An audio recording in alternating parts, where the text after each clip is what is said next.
Barnaby Jones, starring Buddy Ebsen. Also starring Lee Merriweather, with guest stars Pippa Scott,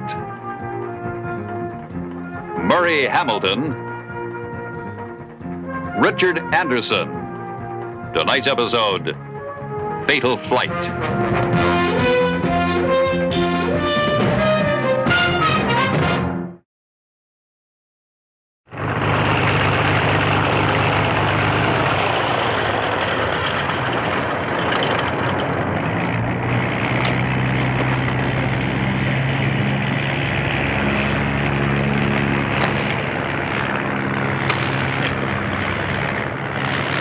Hey, Bill? Bill? Yeah? Phone call. Who is it? I don't know. Just ask for Bill Claymore. Okay.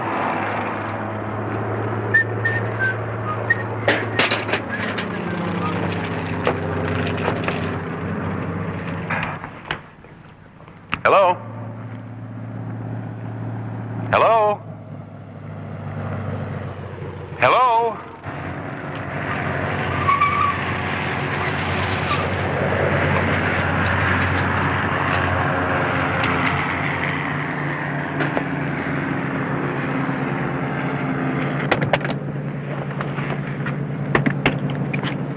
Warmed up, Dan? Yep. She's all set to go, Mr. Gordon. Say, Mr. Gordon? Sure you don't want me to fly you up? No, thanks. Keep my hand in. Hey, they hung up. Who was that in the phone, a man or a woman? I don't know. It was such a lousy connection, I couldn't tell. Huh. Well, I'm going to call the wife. See if she's trying to reach me. Yeah.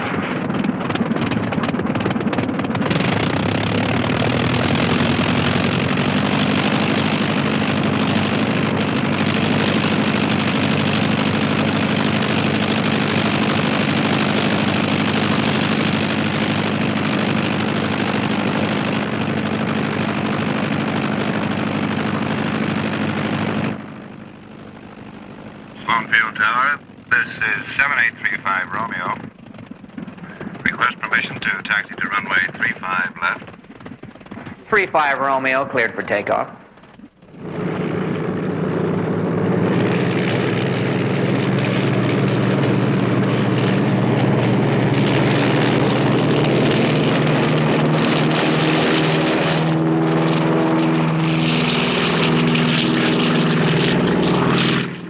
Pretty sloppy takeoff.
Imports from the Far East will cause any serious problems. One area needing reappraisal are the short-term bank loans, totally unnecessary in view of higher interest rates. With your permission, I'll put out feelers on how receptive the financial boys would be to a convertible issue at this time. No, thank you. Gordon started using this type of communication with me when I took over as board chairman. I have to wade through about 16 pounds of reports a week. So I was grateful to have Gordon consolidate his own on tapes. We're coming to it now. Just one other item, Bob. I won't bother you with speculation at this point, but tomorrow I expect to confirm what may be a very delicate situation in the towers. I'll be at the company lodge for the weekend. Call you when I get back. And that's it. Expecting to confirm what may be a delicate situation in the towers. Mr. Jones, I haven't the faintest idea what he's talking about. Well, Mr. Drexel, what did he mean by the tower? The executive suites in the Drexel building. It's possible, Mr. Jones, that this is simply a coincidence. Ted Gordon crashing that plane into a mountainside the same day he's delving into a company problem. But Gordon was an excellent pilot. I can't believe that he was careless. I saw the preliminary FAA report. They seem to think that he tried to fly across that mountain range at too low an altitude and got into a downdraft. They think, but they don't know for sure. Of course, Gordon may have had a heart attack, Or there may have been foul play. Somebody may have tampered with the airplane. that's what I want you to find out. Where do you intend to start, Mr. Jones? Well, I think the logical place to start would be in the towers. I hope I don't step on too many VIPs' toes. Yes?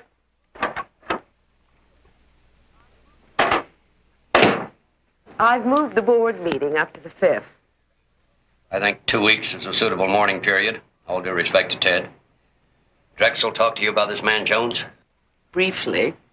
We're supposed to give him our fullest cooperation. I don't see why our own security people can't handle it. Yes? Mr. Jones is here, Mr. Balford. Show him in.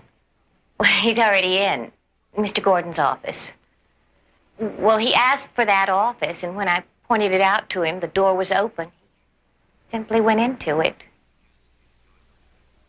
Ask Mr. Cassidy to join us there. We'll get this over with in one shot. I don't want Jones wandering around these offices wasting everybody's time.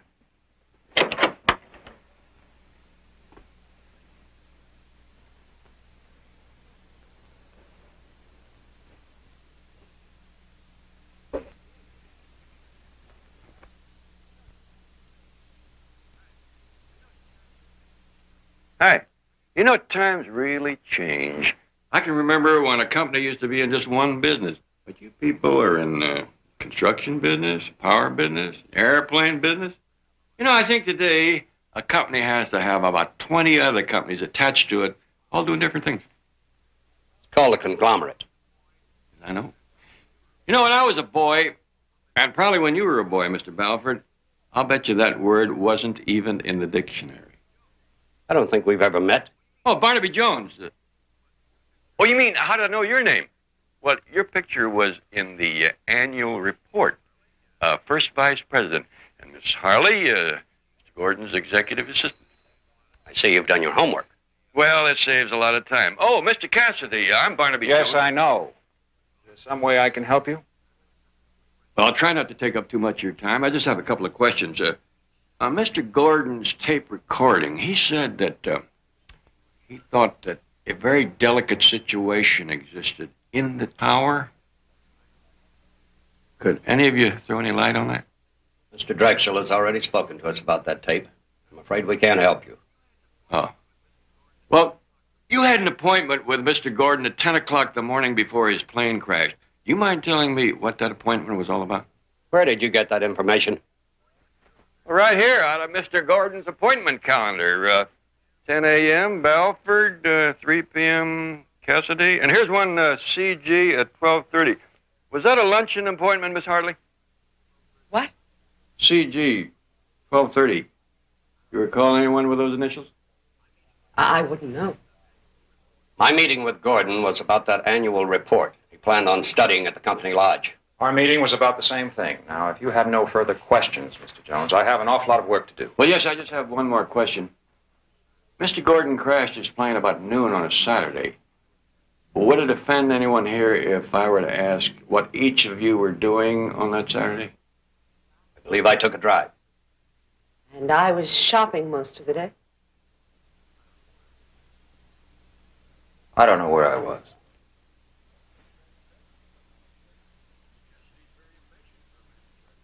Mr. Cassidy's very impatient for a man in charge of research, but maybe that's what it takes. We'd all like to get on with it, Mr. Jones. Thank you very much for your time, Mr. Balfour. Miss Hartley? Drexel's subjecting us to this kind of thing. We do have to admit it was strange. Gordon flying his plane into that mountain. This is what's left of the automatic pilot. Do you have any evidence that would pinpoint a cause of the accident? Our agency's investigated quite a few of these types of accidents. In this case, our conclusion of pilot error is more than justified by the sloppy plane handling right from takeoff. Sloppy in what way? Well, according to the controller, the tail almost hit the ground. What would cause that? Trim tabs adjusted wrong, insufficient speed for takeoff, overloading of the luggage in the rear, among other oversights. How much luggage was he carrying? None at all. Just a briefcase. Do you have the briefcase? We released it a few moments ago to the Drexel people. Their pilot has it. Probably charred, whatever he was carrying. Oh, it's just some burnt papers. Yep. Be interesting to read. How can you do that? They got ways to bring the print back. Mr. Claymore, you serviced Mr. Gordon's plane the day he crashed. Did anyone touch it before you turned it over? No. Not from the time I gave it a ground check. Oh, Foley called me to the phone, but I wasn't away from the plane maybe a minute or so. It's a bad connection. Party hung up. Thanks.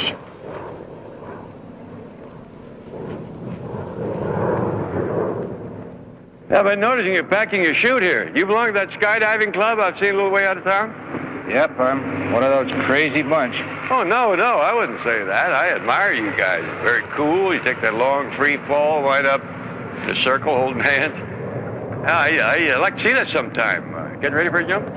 First thing tomorrow morning if the weather's decent. Don't be surprised if you see me there. Hey, there's something hasn't changed, has it? Still basic. Well, not always. Maybe it's time for a change. Now, here's a new wrinkle being developed by Mr. Cassidy. Now, it's just a prototype. We're still working on how to contain it. You see, a jumper depends on the air they're falling through to open their chute. Now, would you mind stepping back a little bit? Now, watch this. Something like this would permit low-level jumps.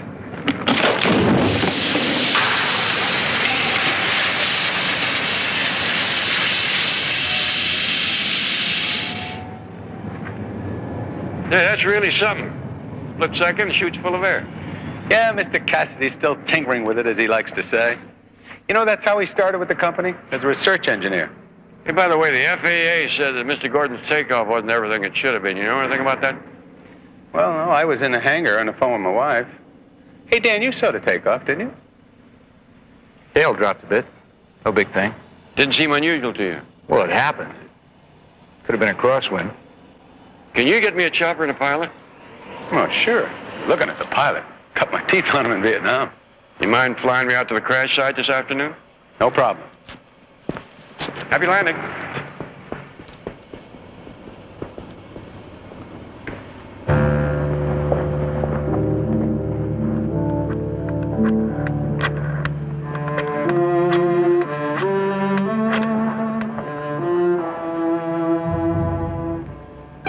Jones has the briefcase.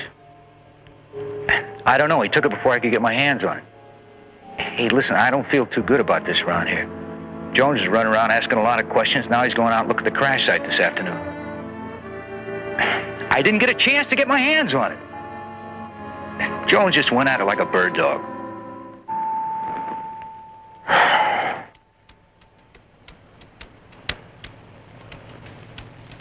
Gonna have to name a little higher figure for that kind of work.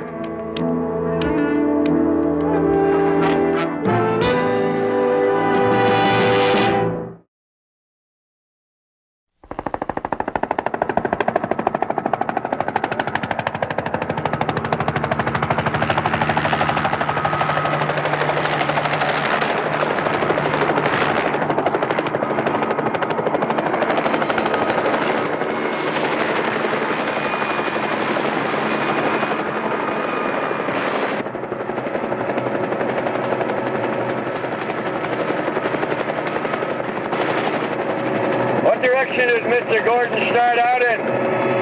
Well, we're on the same heading. That's Gable's Pass directly ahead of us. Now, there's a private field about 30 miles north of that range. And the lodge is about 20 minutes more by car. And Gordon must have been underway about an hour. Yeah, just about. Now, we're at the point where he had to make his turn in order to end up at that mountain. Let's make the same turn. Right.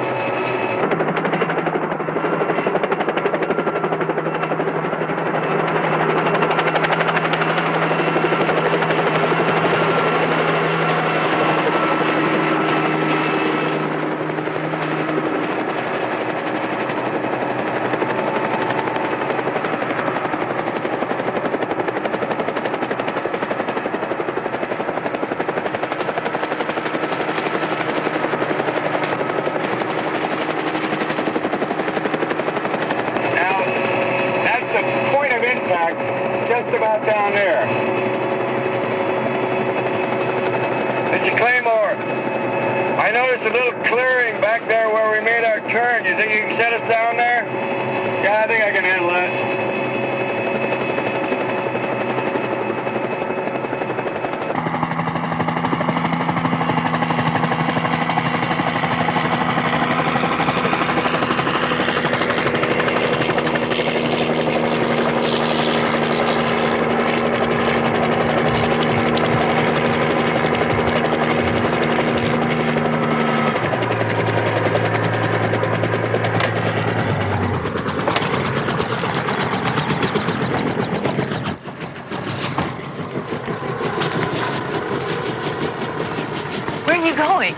Noticed this piece of cloth in the tree as we came down. It's like a piece of parachute.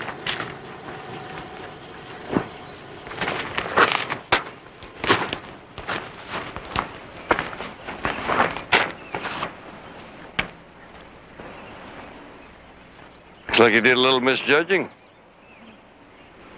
I bet he landed here. Huh?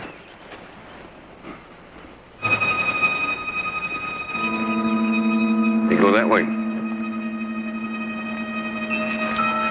Yeah, here.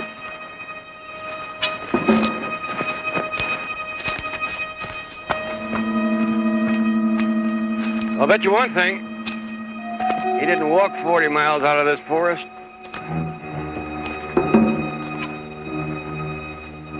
Here's our transportation right here. Somebody waiting for him, you think? Not necessarily. He could have parked the car here before he jumped. Betty, have you got your measuring tape? My constant companion till I get that living room redecorated. Here. Why don't you take a few pictures of the tire treads while I do a little measuring?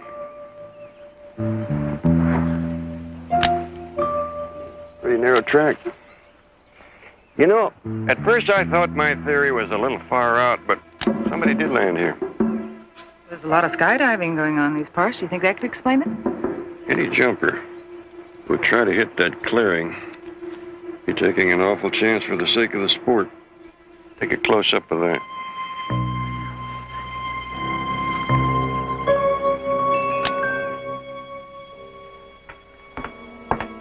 Still at it? Yeah. Want to take a look? Please. Oh, very good. Figures are sharp and clear. I'd settle for more figures and less clarity. Was Bernie able to do anything with the pictures? Yes, he said that the pictures, along with your measurements, indicate that the car's a dune buggy. And he drew a sketch of what the tread should look like. It's a left rear wheel with a long gouge running right along the tread. Pretty distinctive. Well, I'll be able to do something with that. Now, the first thing tomorrow, I want to check the members of the skydiving club, see what they're all driving. Then maybe we ought to take a ride out to the field and talk to Dan Foley. That Drexel mechanic's still bothering you, isn't he? Yeah, I keep sticking in my mind. Why was he so nervous when he was talking to me? I always pictured skydivers as being a sort of a breed to cool, no nerve. You look awfully tired. Why don't you stay in town tonight? Exactly what I'm going to do.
buggy, 703 IHJ. It's Daniel Foley, all right.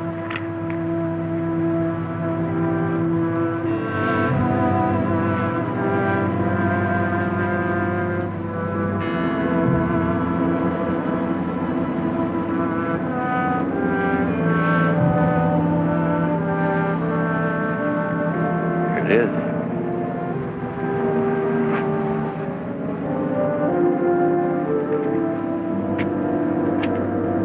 Better find Mr. Foley.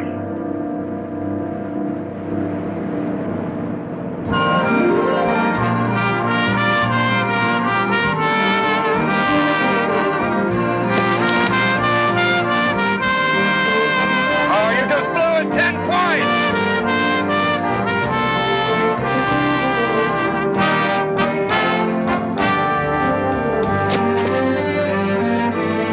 Yeah, right on, baby!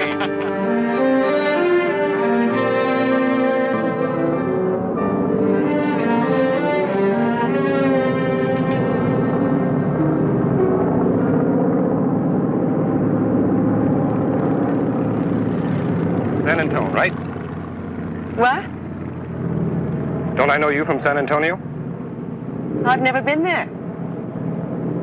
Yeah, the Sky Rover Club. You were one of the girl jumpers 8, maybe 9 years ago. Oh, I think you're mistaken. I doubt that we've ever met. But you sure are a ringer for it. Hey, listen, I'm sorry. It's all right. Okay. Wow. That's a new approach. Harley? Cassidy? Oh, Mr. Jones.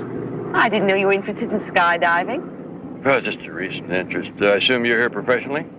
Yes, some of the jumpers are using equipment designed by our air safety division. So I understand. I've been reading a lot about Drexel Company lately, some of it very complimentary to you, Mr. Cassidy. I understand you developed much of the early patent. Mr. Jones, is there some purpose to this conversation, or is this just merely chit-chat? Merely chit-chat for now. If I have any questions, I'll call you during business hours. Well, Mr. Jones, so I understand that you're trying to reconstruct those burnt papers from Ted Gordon's briefcase. Strange you should say that. Somebody else seemed to be interested last night. I've heard about the process, but I've never seen it. Any luck? Some. Well, our laboratories could help you if you want. Well, thank you very much, Mr. Cassidy. I've practically got the job done. All right. Doesn't tell you much, does he? Maybe he's got nothing to tell. I don't see Dan Foley around. You jumping today? He's the last one out. He's coming around now.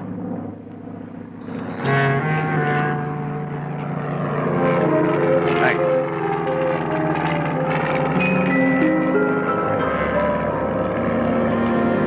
Foley's the next jumper.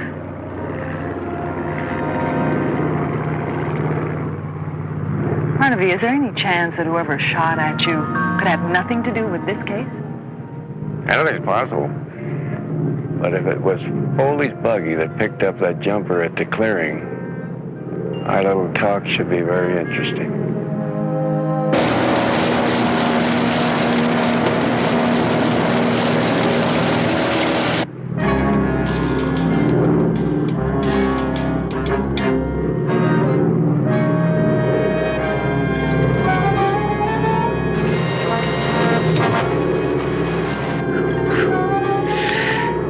Just watching gives me butterflies. Cutting it pretty close. Get it open!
I'll take those papers, Mr. Beaufort.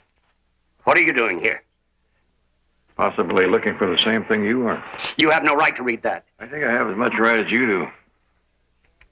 You don't understand, Mr. Jones. I understand enough to suspect that Dan Foley had something to do with Gordon's plane crashing. Oak Ridge Sanitarium. Bill is made out to Clete Balford. You have a drinking problem? Might call it that. I attempted a drying out period. Something I'd been keeping from the company. Foley found out about it, got his hands on that record, And he was blackmailing you. Well, you don't have any more problems about Foley. He died this morning. I heard. Did Gordon know you had a drinking problem? He was ready to recommend my dismissal to Drexel. Well, there's a pretty good motive for your wishing him dead. Ridiculous. Not so ridiculous. Foley was blackmailing you. For a few dollars more, you could have hired somebody to stow away on the airplane, see that it crashed, and then parachute out. That's a lie. Weren't you the one that originally recommended Foley for that mechanic's job? He blackmailed me into it. All he wanted was a job. Later, it became $1,000 a month on the side. But I didn't kill him, or Gordon. Didn't you, Mr. Balford? Jones, if you're looking for someone with a motive, Cassidy had a psychotic hatred of Gordon. What does that mean? Drexel International was a one-cylinder operation trying to meet a payroll when Cassidy joined the company. It was his research and developments that made us what we are today. But Gordon took all the credit for himself. Don't look to me for motive. Talk to Cassidy. I take it you don't like Mr. Cassidy. I find myself no longer liking or disliking Mr. Jones. You put in 15-hour days trying to keep up with a growing company. Find you can't. What do? Say I don't want my big house, my imported car, my country club? Do you admit you can't cope? Or do you look for a crutch? I found mine. How I fought it. Then Gordon gave me the ultimatum. I began fighting for my very life. Still am. Hard enough to murder two people, Mr. Balford.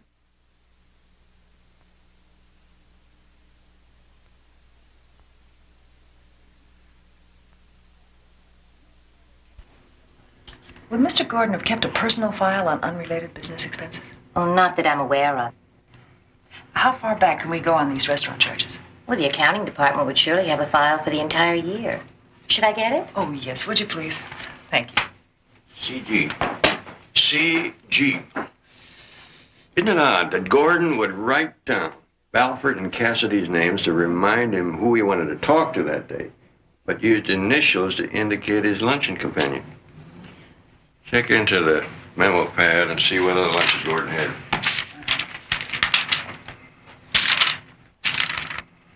Here, June 19th, lunch, F.I. Yeah, the restaurant charge slip there for that day. Here we go, June 19th. He had lunch with Thomas Carrington. Thomas Carrington. It's TC, not F.I. What's the name of the restaurant? Firelight Inn.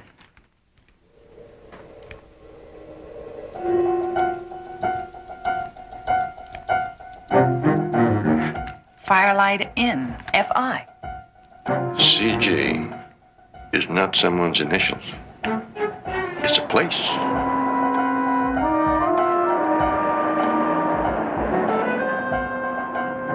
Oh, I believe they were coming here for at least 3 years. Always for dinner, though, never for lunch, until that one day last week. And you really think they had a romance going? Wasn't just business talk? Oh, my, yes.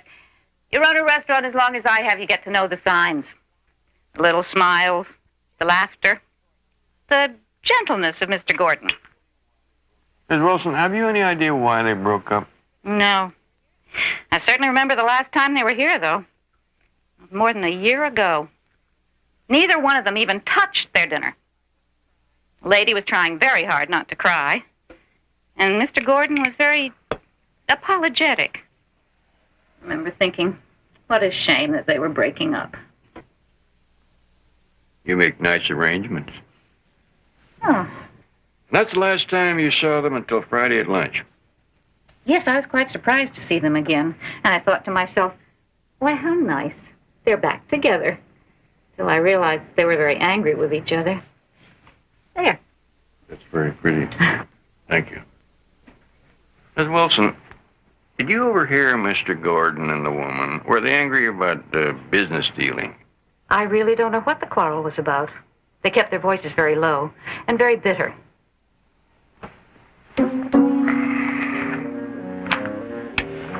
Is this the lady? Yes. Yeah, that's her.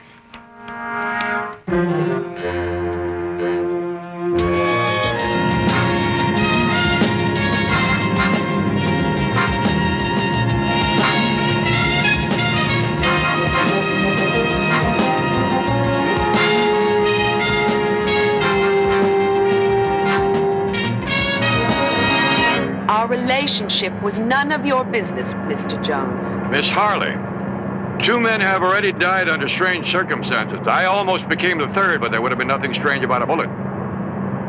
It doesn't surprise me that you have enemies. You could have saved me a lot of trouble by telling me it was you Gordon had lunch with that day. That was personal, Mr. Jones. Out at the field, you told one of the jumpers you'd never been a member of the San Antonio Skydiving Club. It was simple to check out.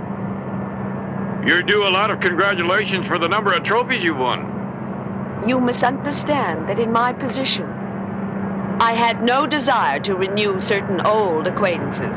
I understand that, but there are a lot of things I don't understand. Balford already told us you believe there was a stowaway on board the plane that day. Why don't you go to the police with that theory? Because that's all I have is a theory. A motive is what I'm looking for. And now you have my motive for killing Ted Gordon. Our affair on the rocks, his refusal to marry me. That's very interesting, Miss Harley. I didn't know that Gordon had refused to marry you. What was that lunch all about? He wanted me back. On his terms.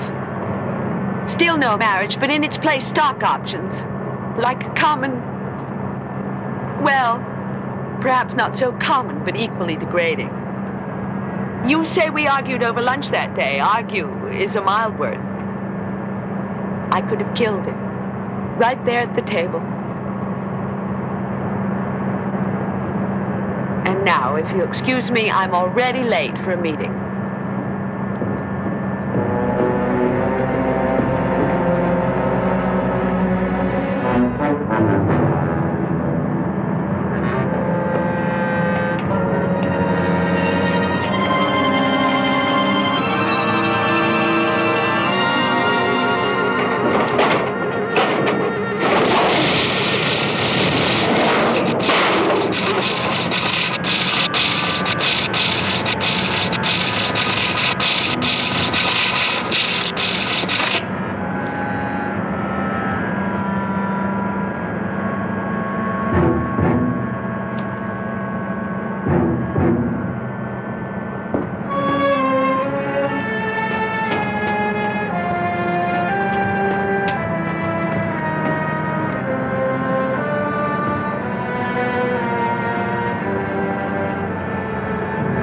You ought to be careful where you're going, Mr. Jones.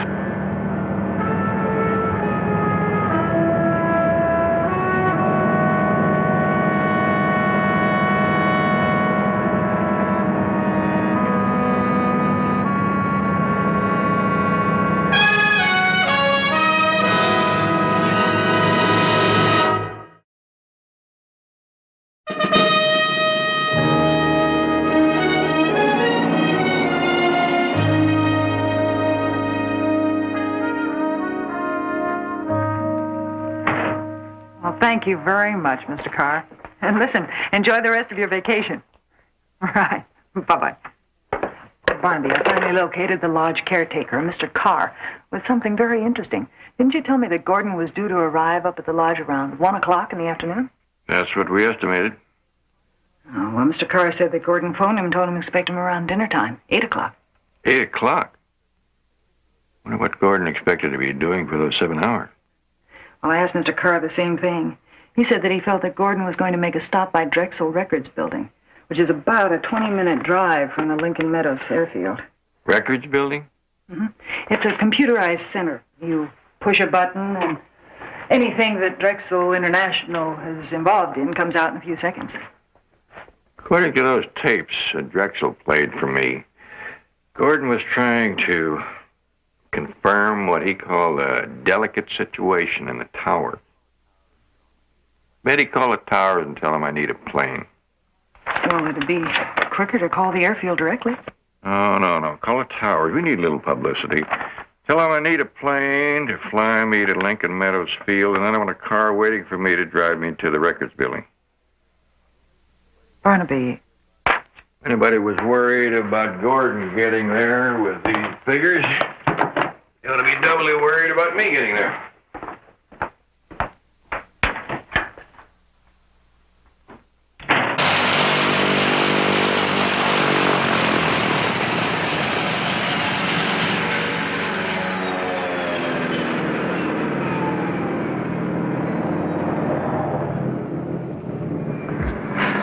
Oh, ready to go whenever you are, Mr. Jones. Expecting someone else?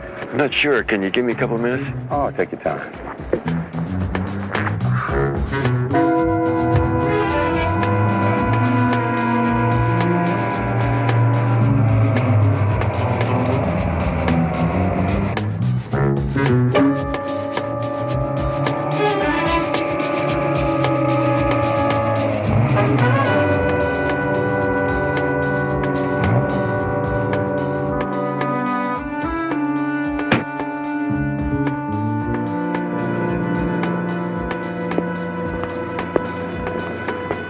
Jones, you mind some company? Plenty of room. I heard you were going to visit our record building. Reminded me that I haven't seen it in a while. I wonder if Bill is ready. Yeah? Good. Something the matter? Nope.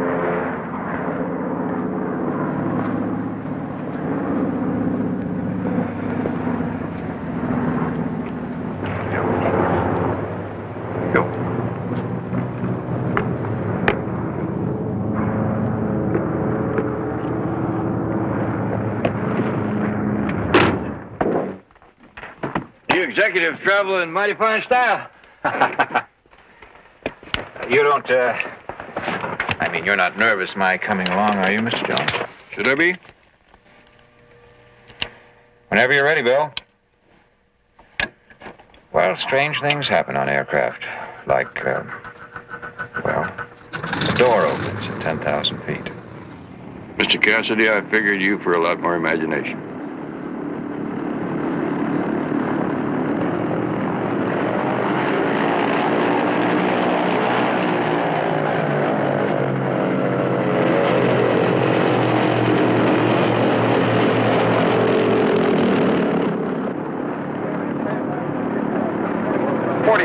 Whiskey cleared for takeoff.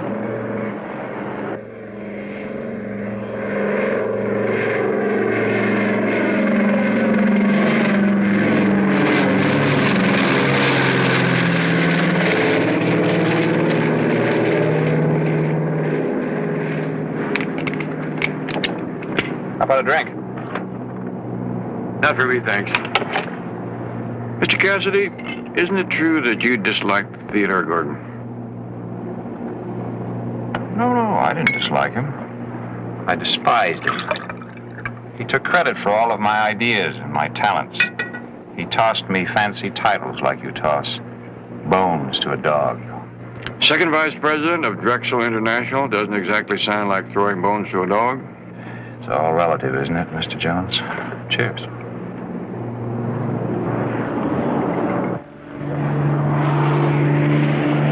Now, Tell me, have you eliminated me as your number one suspect?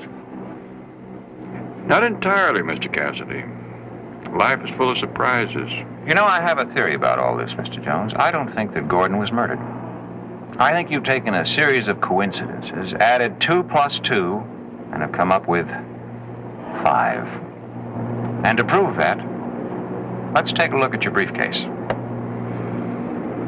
That's not possible, Mr. Cassidy. Of course it is, Mr. Jones.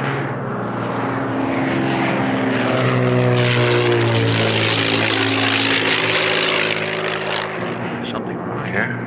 We're not due to that field for half an hour. What is this? I have that gun, Mr. Jones. Janet!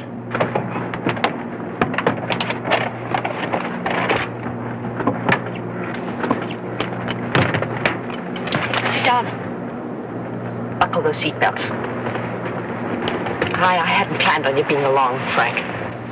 The first time worked so well, Miss Harley, you figured it earned another try. Janice, what are you doing? Those years I've been living on promises just like you, Frank. But I had nothing to fall back on. A woman scorned. Murder does seem a little extreme, doesn't it? You know perfectly well that wasn't my reason for killing Gordon.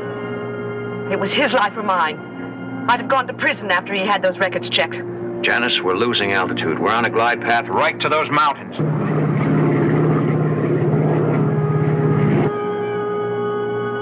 Now I'll have that briefcase, please.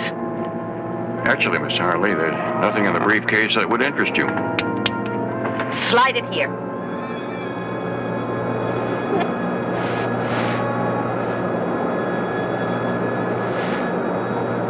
Slide that briefcase to me.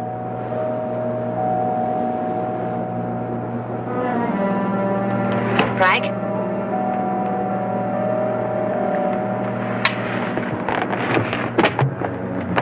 I'm gonna offer you some advice. Don't do it. But I have to. I've been living a nightmare. Getting rid of Gordon, finding Foley's chute. I haven't been able to sleep since he's been asking questions.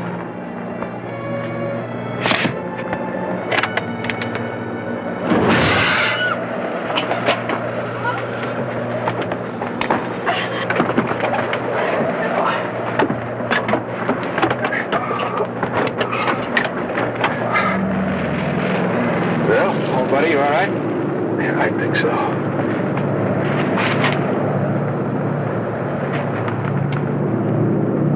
But where's the data? Those figures? Miss Harley, I showed the figures to Mr. Drexel, and he agreed that so few would have been no help to his accountants. You were almost home free. Oh.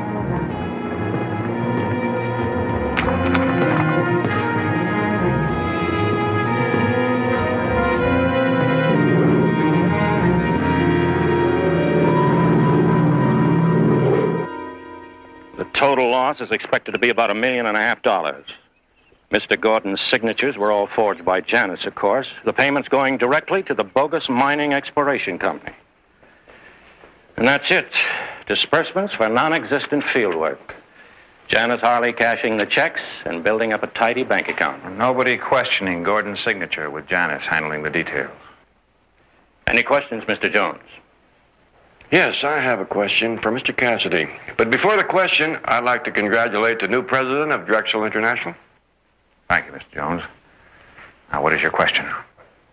Well, sir, that day out at the power plant where I almost got fried by the high-tension wires, it's quite a coincidence to look up there at the catwalk and see you standing right about where the wires parted. Right. Tell me, was that an accident? Mr. Jones? That's just what it was, pure and simple. An accident. That's what I figured. By the way, Mr. Jones, I understand you're a fanatic on fishing. We have a trout lake by the lodge with action you won't believe. How about joining me tomorrow? Lake trout? Let's make it 8 in the morning. You have got a date. You're going to love this place. I'll have a plane ready for us.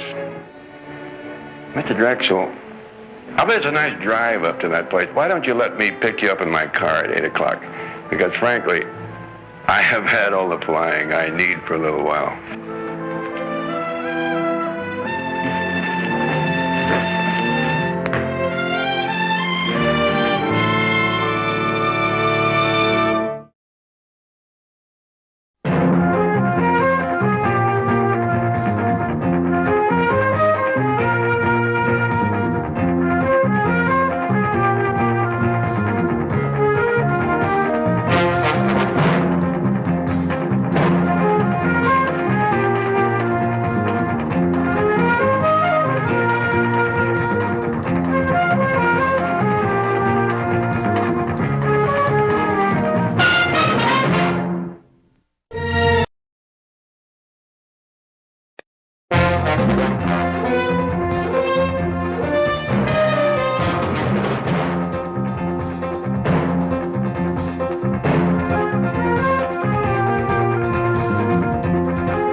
Barnaby Jones, starring Buddy Ebsen.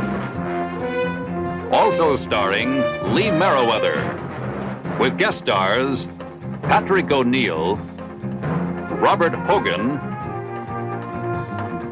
Lorraine Stevens, Frank Marth. Special guest star Don Porter. Tonight's episode, Secret of the Dunes.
There's somebody here. He's seen us. Go on.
He's alive.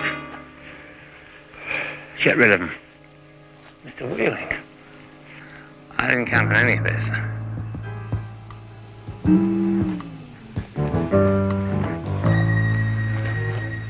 You'll do exactly as Mr. Wheeling tells you. Understand?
Hey, this is a beauty.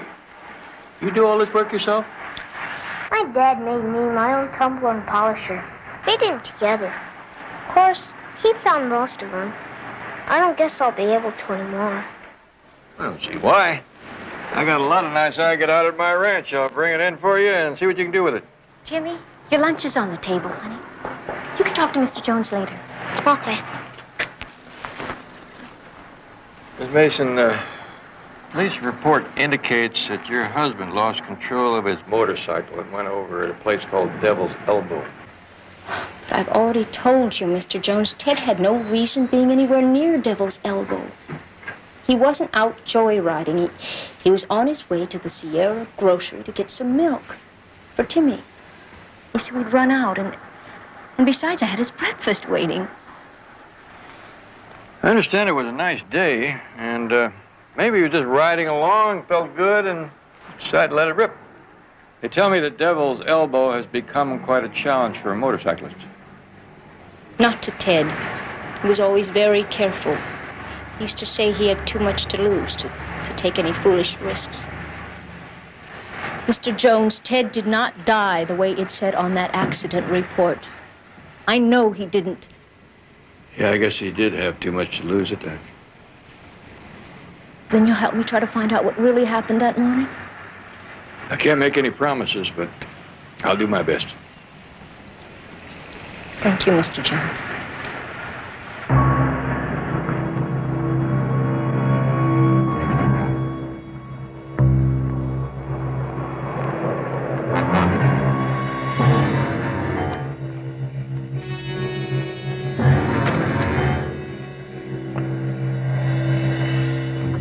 Welcome back, Mr. Markham. Thank you, Seaver.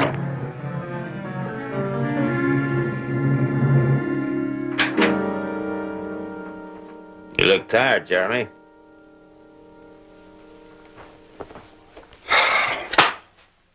I am tired. Everything went well, I trust. Nothing ever goes well with those people. But if it's the loan you're concerned about, they've agreed to meet and discuss it. And they go for the full 150 million? They didn't blink an eye. You don't approve, do you?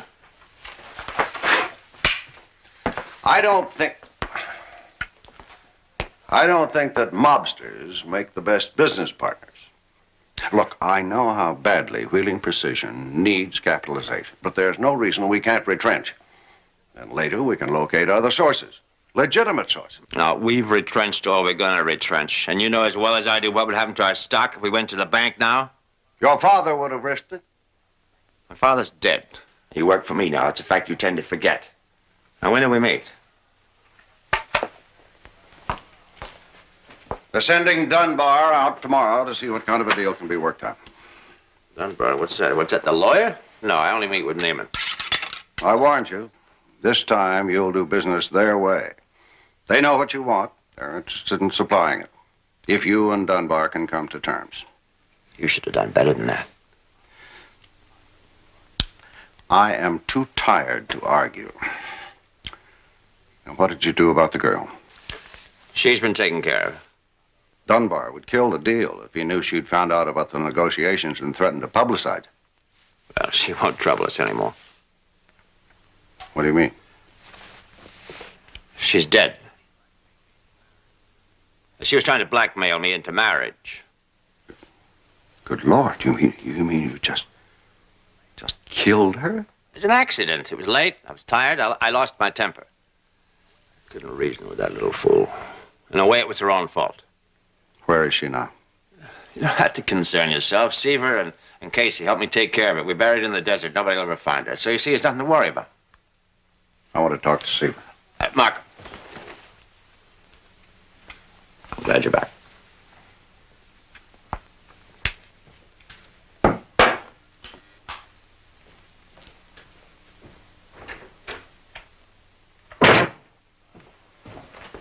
No, hold it, Seaver. I was the one who buzzed for you. Oh, he told you. Yeah, there's nothing to worry about. We saw to everything. Though I must admit that motorcyclist almost put a clinker into things. What motorcyclist? Then Wheeling didn't tell you about that. No. Well, there was this fellow who just happened to stumble onto us, so we just had to take care of him, too. I don't believe it. I've been gone 1 week and suddenly we're Murder Incorporated. Believe me, it couldn't be avoided. Now, Wheeling already had committed us when he killed Miss Thompson. I want a car ready at 4:30 this morning. I intend to check every detail of this myself.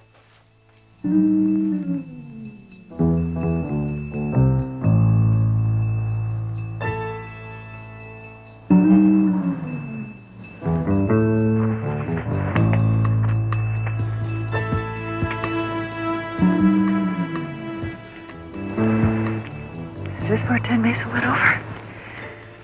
Oh, I don't even like looking over from here. Yeah, that's why they call it a devil's elbow. Tough to get here and dangerous when you do. Makes you wonder how he got his motorcycle up here. Or why. Haven't seen any tracks. Could they have blown away? Could have.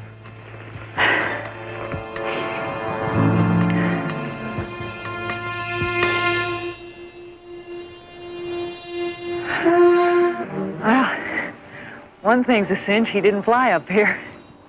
Only one thing is a cinch. That's the strap that holds a saddle on.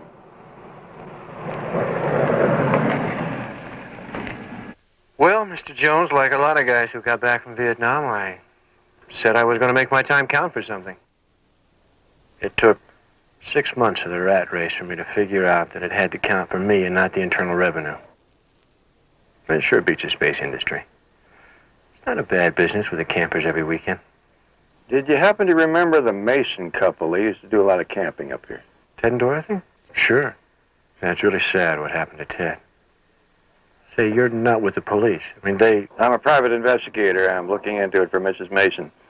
And did it strike you as odd that he would be fooling around a place like Devil's Elbow? Well, I'm past second-guessing why people do some of the things they do. But he didn't strike me as the sort of guy who would take those kind of chances, if that's what you mean. Did you notice any other activity that morning? Campers, anything? No, the only thing stirring at all that morning was an OH-58 that went over about 4:30. A what? An OH-58. The Kiowa, a light observation helicopter. The brass used them in Vietnam. Believe me, if you were ever an enlisted man, you'll never forget the sound of them. That's a positive identification. I had a chance to verify it. It flew back over about a half hour after I opened up. Yeah, well, that's what put him in the area about the time of Mason's accident. I'd say so. Thank you very much. Well, thank you very much, Mr. Benson. You've been a very great help.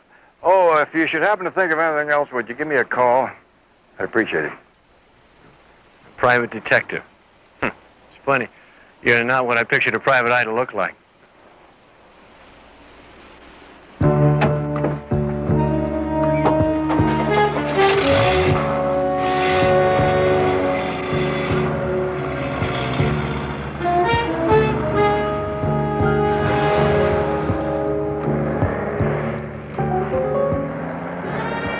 He was asking about the motorcyclist. Did you get the license number? Yeah, I got it. But according to the license plate holder, it's a rental. And I want to know who rented it. I want to know today.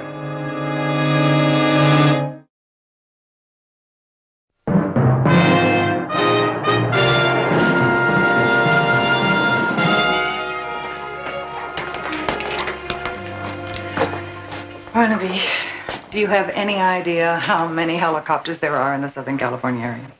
Not so many they could escape your careful detection, I'll bet you.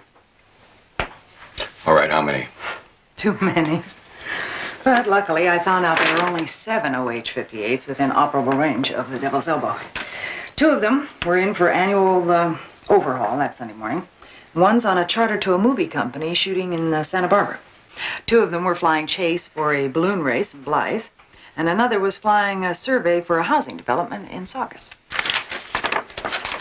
I don't know what I'd do without you. Me neither. And the last one belongs to Wheeling Precision. Pilot's name is Lyle Casey.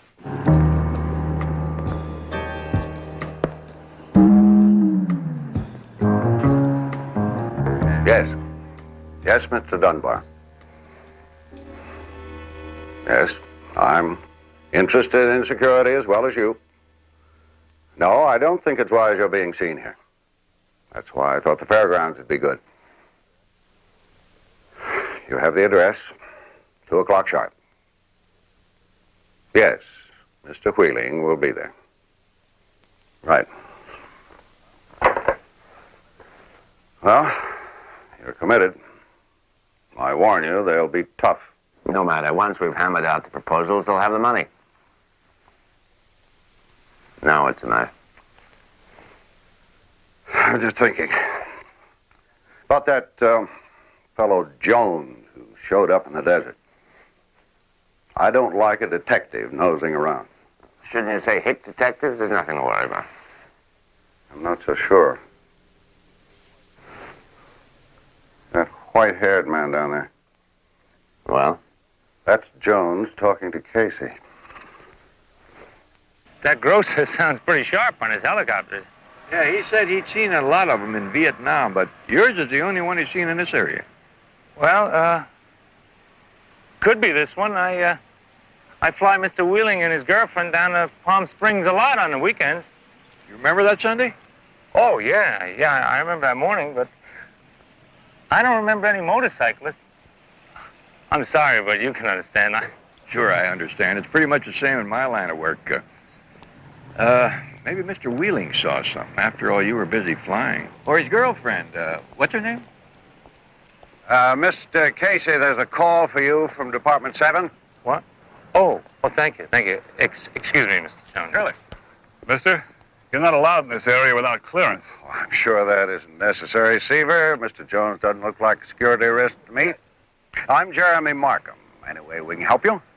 Well, probably not. I was just checking on a flight this copter made to Palm Springs. Oh, which trip was that? A week ago Sunday. I'm sorry, Mr. Wheeling didn't fly down that weekend. Oh? Mr. Casey seems to recall that he did. Well, maybe if I talked to Mr. Wheeling, we could clear this up in a jiffy. Fortunately, you'll have to take my word for it. Mr. Wheeling doesn't see anyone. Well, that's too bad. Must be terribly lonely for him. What about his girlfriend? Maybe if I talk to her. Girlfriend? I'm afraid you have your parties confused. Well, if you'll excuse me. Where's Casey? I saw him drive out after you gave him that Department 7 routine. Find him. I want him out of reach in case Jones decides to ask any more questions.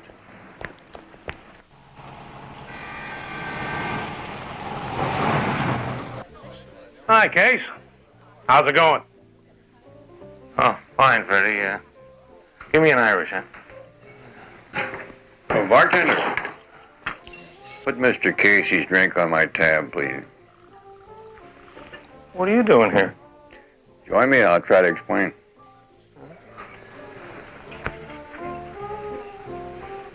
I hope I didn't get you in trouble with your boss. Trouble? What are you talking about?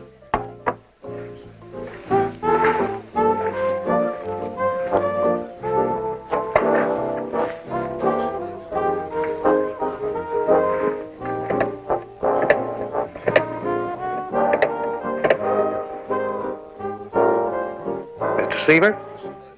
This is Freddie. You said to call if Casey dropped in here? Well, he's here now with some guy. I don't know. Tall, gray-haired. You told me that you flew Mr. Wheeling to Palm Springs Sunday a week ago. I talked to Mr. Markham and he said there was no such flight. He was out of town. He wouldn't know. Oh, he seemed mighty definite about it. You have a wife and daughter in Spokane. An ex-wife. You know a lot about me. Well, you have something in common with that man that was killed in the desert that morning. The way I see it, your position is as exposed as his was. What are you talking about? Well, first, you admitted flying over Willis Benson's grocery that morning. On my way to Palm Springs. But what I didn't tell you was that Benson saw you go over, and then a little later, he saw you come back. You look at a map, and there is no way that that adds up to a trip to Palm Springs. Well, Mr. Wheeling's... Sometimes he likes to take side trips, check real estate. You mentioned Mr. Wheeling's girlfriend, but you didn't tell me her name. I'm sorry, Mr. Jones. You got any more questions? You ask Mr. Seaver. Casey, they don't own you. You could still speak up if you wanted to. Good night, Mr. Jones.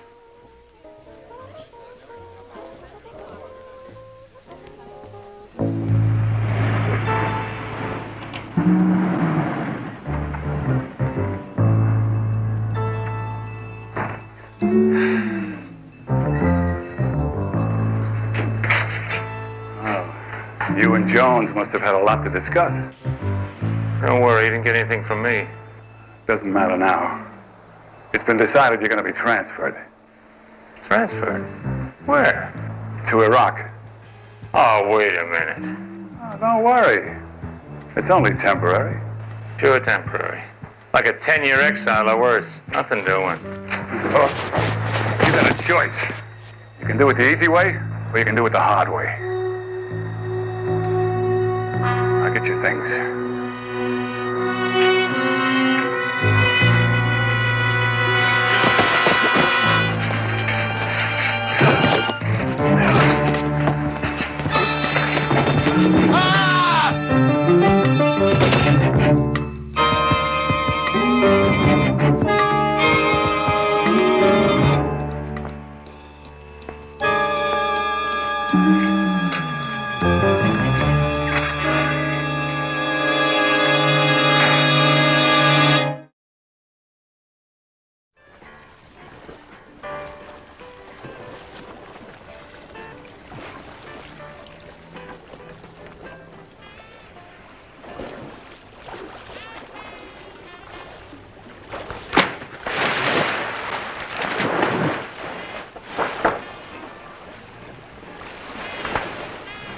Hi. You looking for me? If your name's Sheila Windsor, I am. Well, you look too sweet to be a bill collector, so I guess I'm Sheila Windsor. I'm Barnaby Jones. I'm a private detective. I understand you're a friend of Lyle Casey. Well, yes. Why? Is he in some kind of trouble? I was hoping you'd read the morning paper. Lyle Casey had an accident last night. He's dead. Lyle and I hadn't been getting along very well lately. I guess it was my fault. Maybe you're being too hard on yourself. I was stupid and jealous. Some time ago, I found he'd been slipping behind my back, taking out Valerie Thompson, my roommate, picking her up at strange hours, odd places. Turned out she was seeing his boss, Charles Wheeling. Guess you know what kind of a weirdo he is. Did your roommate find him attractive? Oh, yeah. Bad enough Lyle misleading me. But when your own roommate gets engaged to the richest man in America, you shouldn't be the last one to know.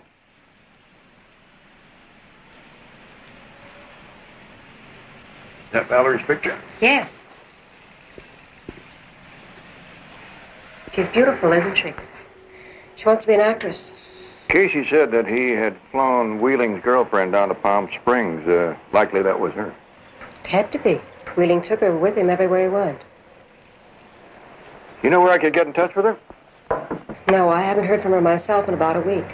She called me from Palm Springs on Saturday. Told me she had some exciting news. What was that? She'd found a way to get Wheeling to marry her. She was going to tell me all about it when she got back in town. But that's the last time I've talked to her. That's why I was worried. Did you try to call her? Yeah, no luck. Not here or in Palm Springs. You have another picture of Miss Thompson that I could take with me? Yeah, sure. I'll get you one. Could I use your phone? Yeah, go ahead. Thank you.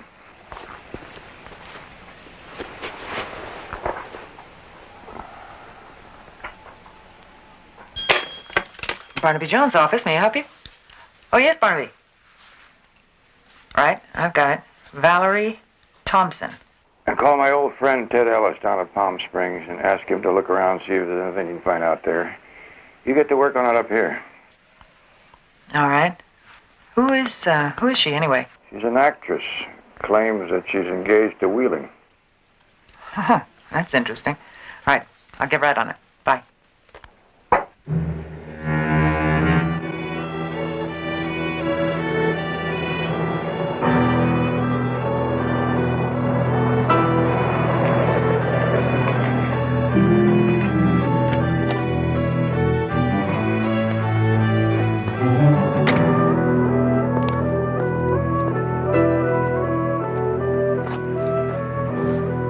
Barnaby Jones to see Mr. Wheeling?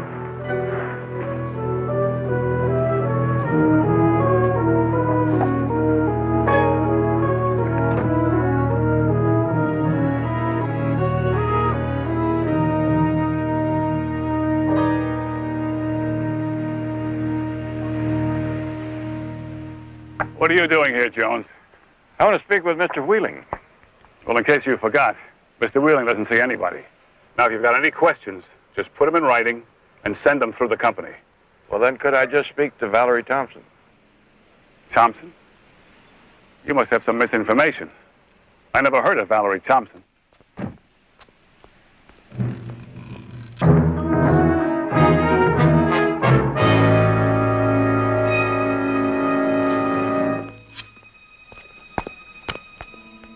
But I understood they were very close. Goodbye, Jones.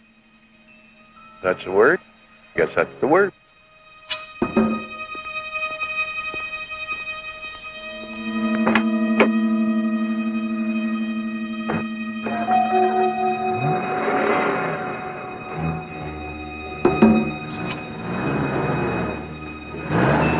Throw it away.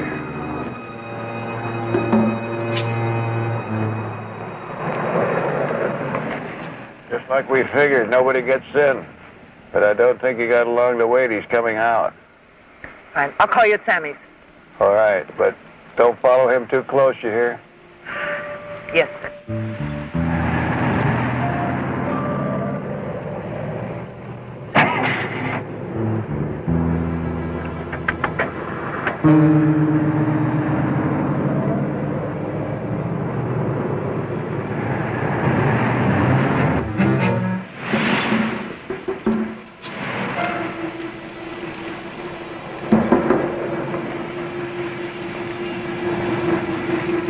Are they here? Oh, just one of Dunbar's men, checking the place out.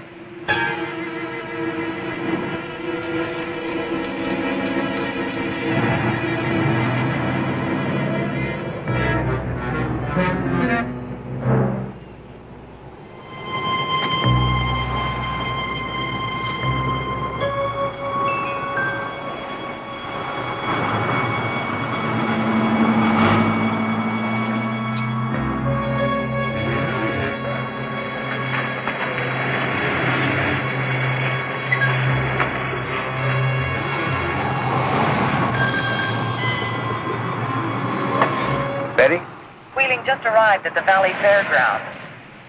And another car just pulled in right after him. Looks like there's going to be some big secret meeting going on in there. All right, don't go near the entrance. I'll be there in 10 minutes. You know, you don't know how lucky you are, Mr. Wheeling. Such weather. Beautiful. Imagine. You reach out your window and pluck an orange from a tree. Well, I'm not here to talk of oranges, Mr. Dunbar. As you wish. Mr. Neiman sends his regards. Yeah, well, I don't care about Mr. Neiman's regards. I wonder what I see him. I want to get this matter settled. 150 million is a large matter. Mr. Neiman prefers not to meet until after negotiations are finalized. Now, there's no problem. You come up with the capital and you get a 12.5% interest in Wheeling Precision. Mr. Wheeling, we've examined your situation thoroughly. We recognize your needs. It's necessary that you recognize ours. In your mind, it may be that our money is tainted, but it is real money nevertheless. 12.5% is an excellent return. The only good way to divide anything is half for you, half for us.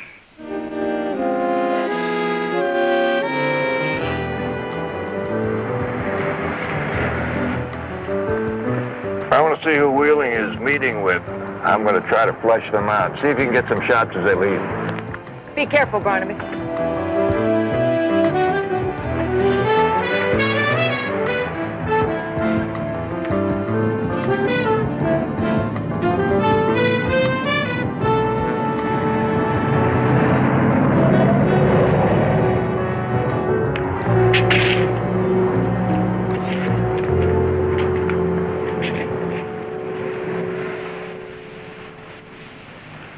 You're a difficult man, Dunbar.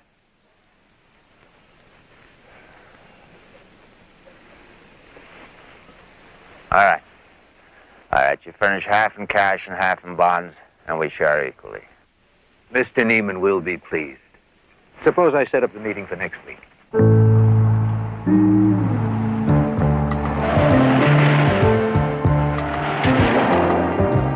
What's that? I don't know.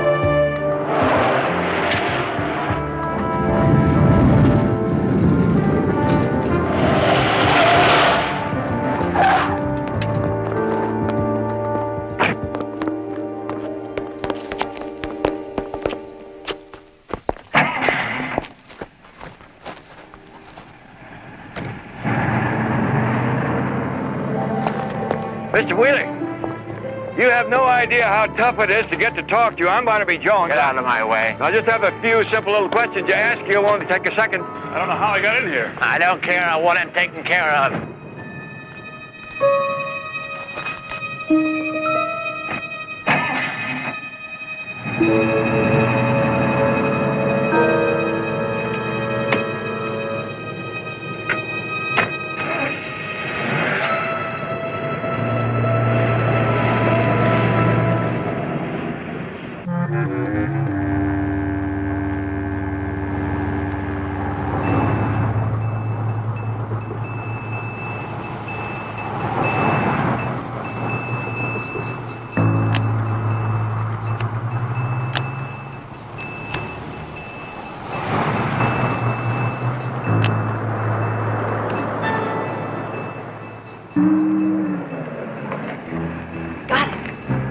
Better get this back to the office on the double.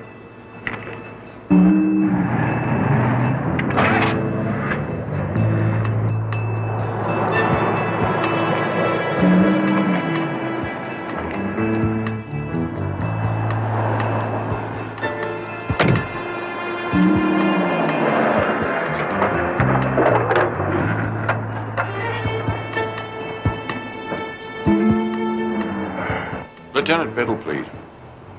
Lieutenant Barnaby, I got one to test your memory. Short fella, sort of salt and pepper hair, dark eyes. I can't place the face. I know I've seen it somewhere.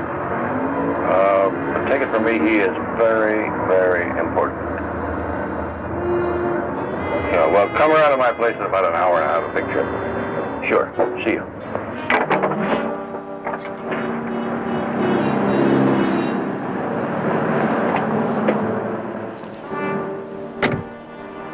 gun, buddy. Real slow. Real easy. We're going for a ride in the country, Pops. Turn right at the next signal. Whatever you say.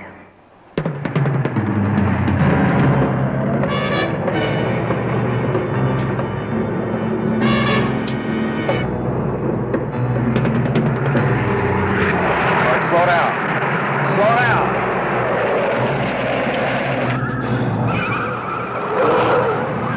Hey, stop. Stop.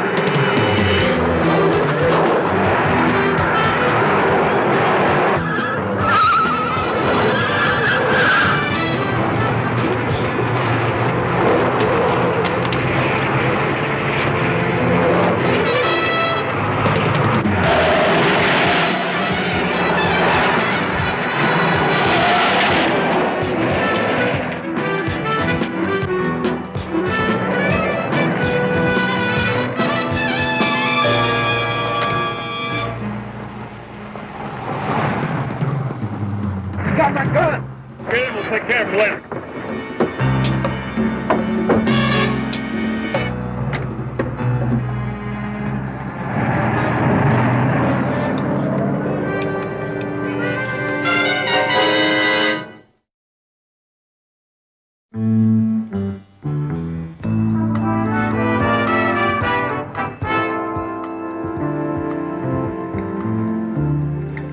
Pretty good, Barnaby. This fellow doesn't pose for too many people. You know him, Lieutenant? Nick Dunbar. Nicholas Michael Dunbar, to be precise. I thought I knew the face, I just couldn't place it. The top legal eagle for Ralph Neiman. Boss of the East Coast Syndicate. What are you doing mixed up with these people? Well, all I was doing was looking for a witness to help me figure out what happened to the motorcyclist.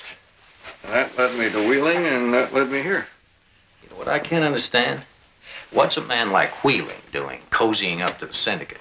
Well, I'm not an expert in the stock market. You don't have to be to know that Wheeling has taken a couple of bruises lately. Could be. Like anybody else, he just needs money. Yeah. Well, maybe Dunbar's people are just the ones to lend it to him. They're always trying to get into legitimate business. Barnaby, I'm going to need more than that picture to prove anything. Well, how about this?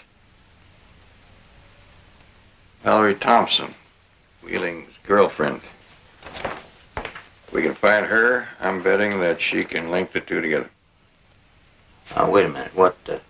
How does this girl figure into the death of your motorcyclist?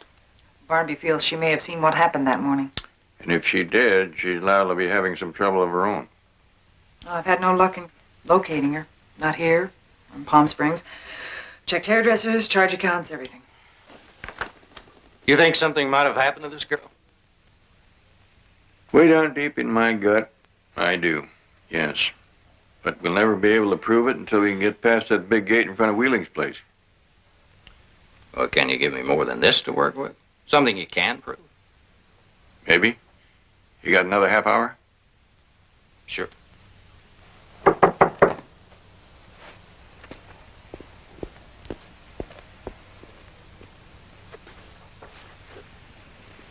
Oh, Mr. Jones.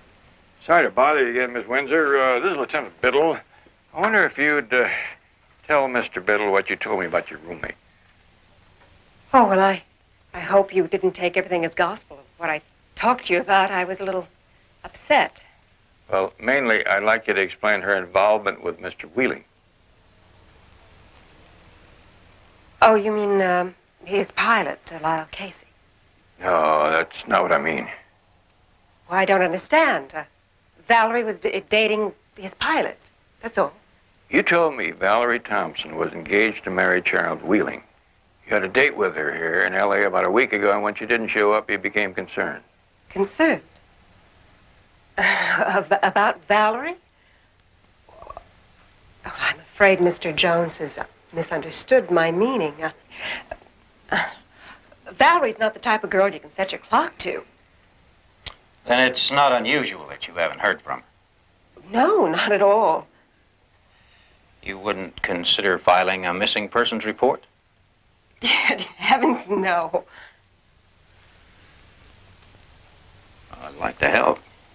If you come up with anything any more concrete, give me a call.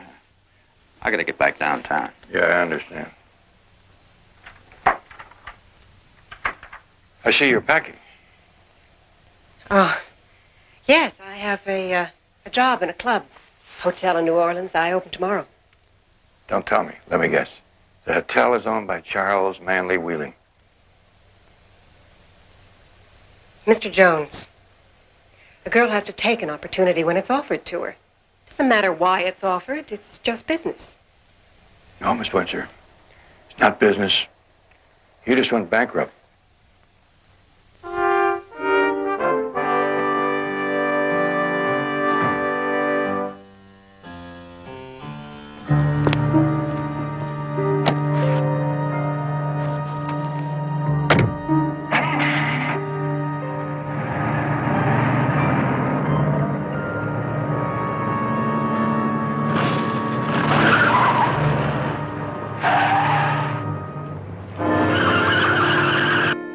Well, that certainly doesn't leave us with much, does it?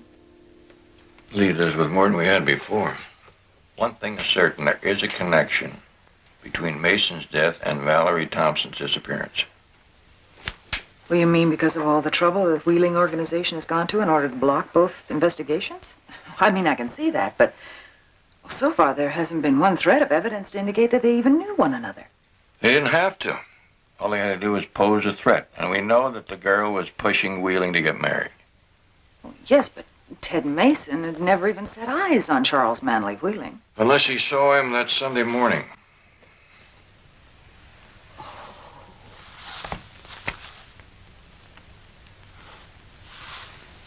Well, and I know that's the path from the campsite to the grocery. This is a supposed flight path of Casey's helicopter. Somewhere in this circle, Mason saw something that cost him his life. But Casey was your only witness to that morning. Unless the answer's still out there. And I just may know a way to find out. Betty, call that car rental place. I'll need that four-wheel drive again. See if you can pick me up a bloodhound. A trained bloodhound. At last, Holmes, the case I've been waiting for. I'm sorry you're not dressed for it. And I'll need one other thing. An article of Valerie Thompson's clothing.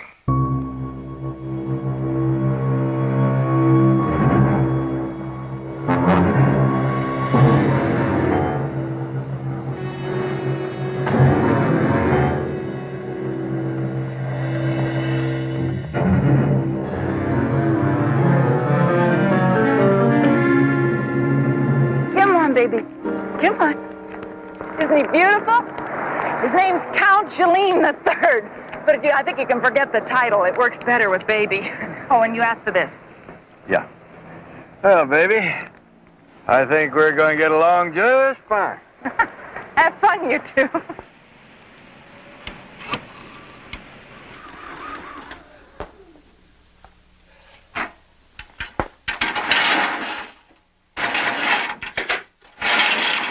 Sloan just called. That Jones guy's going back to the desert.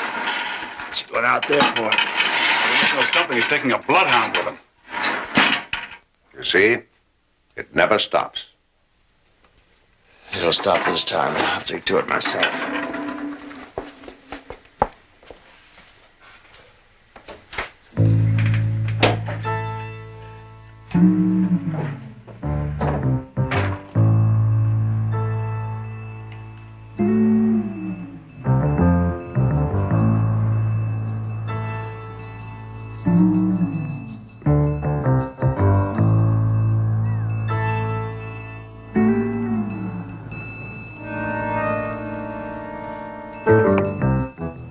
Okay, baby. Come on, let's go. Hey. Come on. Now, let's find out if you're worth your rental.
Perspiration will polish stone. That agate is really going to shine. My lawyer said you'd spoken to Wheeling Precision. Yes, they seem more than happy to consider an indemnity for your husband's death. That's going to make it a lot easier for you and the boy. And didn't you say that Markham was cooperating with the authorities? Yes, enough to keep Lieutenant Biddle occupied for quite a while. Mommy, where do you think it now? Oh, that looks good, Jimmy. Matter of fact, I think everything looks pretty good. Thank you, Mr. Jones. Thanks for everything.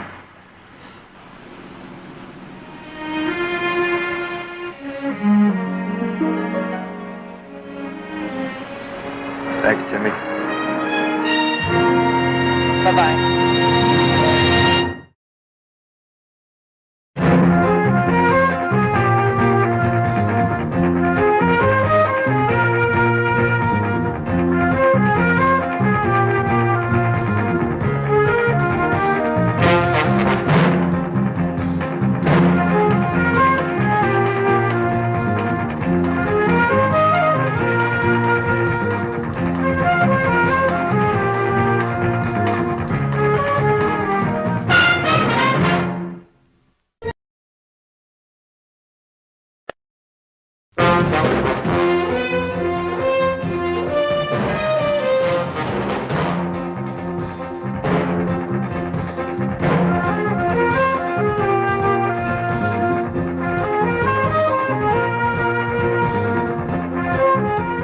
Barnaby Jones, starring Buddy Ebsen. Also starring Lee Merriweather, with guest stars Jessica Walter, Jack Ging, Betty Ackerman. Special guest star Ed Nelson. Tonight's episode, Venus as in Flytrap.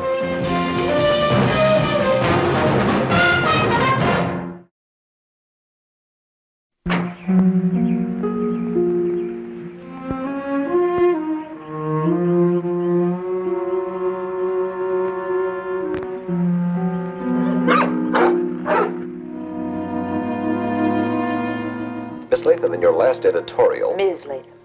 Yes, Ms. Latham. You stated that Lawrence Kinner's reputation as this country's greatest living novelist was deplorable. No, the reputation was only laughable. The fact that he's living is deplorable. He's a charlatan, masking a third-rate talent under a cloak of male chauvinism. If he spent as much time writing as he does talking, the public would at least be spared the agony of looking at him. Mr. Kinner, how do you feel about that statement? Only pity, really, for someone suffering a mental diaper rash while groping around for a misplaced sexual identity. At least I know your identity. King of the clearance racks, the poor man's Hemingway. I understand you spent the last 6 months working on your latest novel. Oh, yes, and he got as far as the title. Now, Mr. Kinner, when will we be able to read the book? As soon as you've acquired that facility, I assume. You know, seriously, perhaps if you'd stop maligning women and acknowledge them as your equals, you'd regain your popularity. My reputation is based on honesty. I couldn't possibly espouse such a ludicrous concept. But you're not above living off a woman. If it hadn't been for your wife, you'd have starved to death years ago. It's been 10 years since you've been anywhere near the bestseller list. I'm sorry. I just can't stand to hear you run down. Well, I guess I better get my stuff together and get out of here. I'll be late for my lecture. Honey, that last stuff was really below the belt. I mean, about my living off of you. Even if it was the truth. Larry, you live with me. Between a husband and wife, nothing's divisible. Everything I have, you own.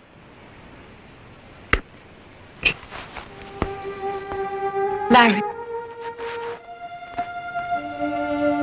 Including all my love.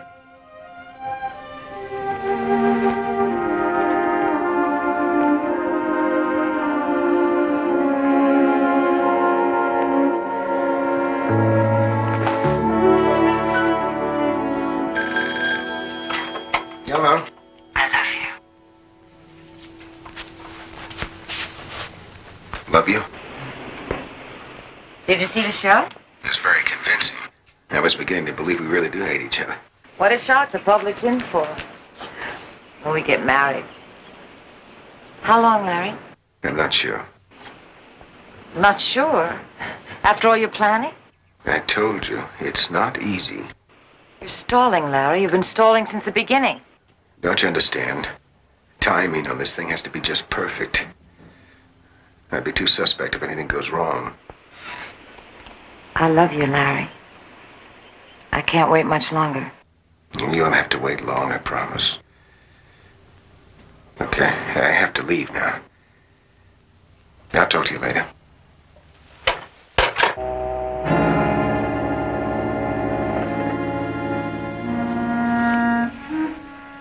Who is calling? Draper. He's still playing like the editor in distress. He wants my manuscript. I'll see you. I'll be back before midnight. I'll wait up. I have to answer some letters.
Catherine?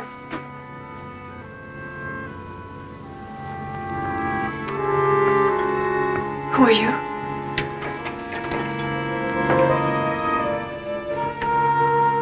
Aren't you Brooke Latham? That's right. What do you want? Your husband. What are you talking about? He won't do it. So... No, please. No, Hans, help me! Hans!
Police authorities have tentatively ruled my daughter's death due either to a suicide or an accident. But both theories leave too many questions. I don't see how it could have been an accident. Why not, Mr. Strand? Because Marjorie had a deathly fear of the water. She almost drowned as a child. Seems strange she'd have a house with a pool. But it was her husband who insisted on putting it in for his own pleasure.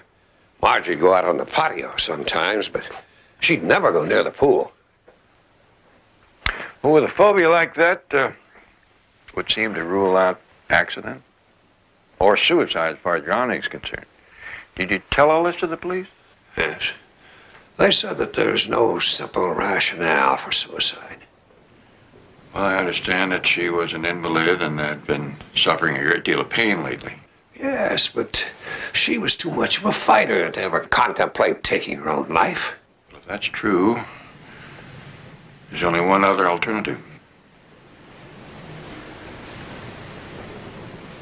Do you know of anyone who might have wanted to harm your daughter?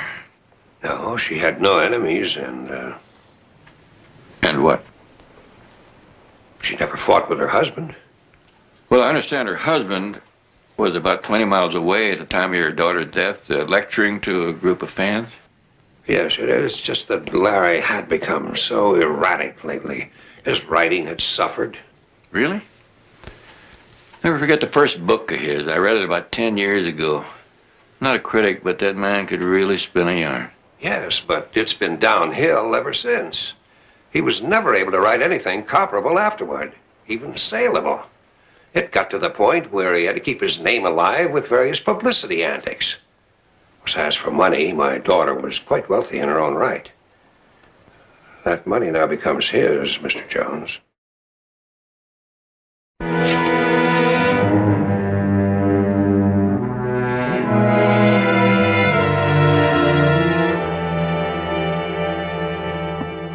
Mr. Kinner should be down soon. I heard him stirring upstairs. Thank you. Poor man, he hasn't left his room since the funeral. Well, you've certainly given the premises a going over, Mr. Jones.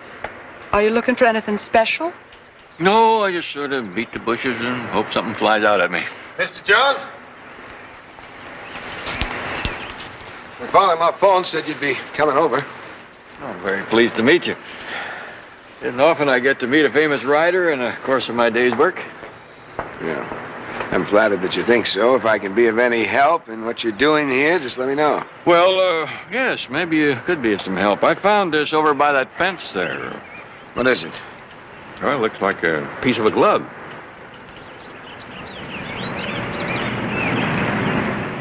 Have any idea where it came from? Might be the gardener's, huh? Doesn't look like a work glove. Teeth marks in it, like the dog might have gotten to it. I understand the dog was loose on the terrace here when your wife was found. Yeah, evidently he climbed out over the gate. Have to be pretty agitated to make a jump that high. Yeah. He probably got out when Marjorie fell in the pool. Dogs can somehow sense when their masters are in danger. Careful. It can be vicious. Yeah, maybe.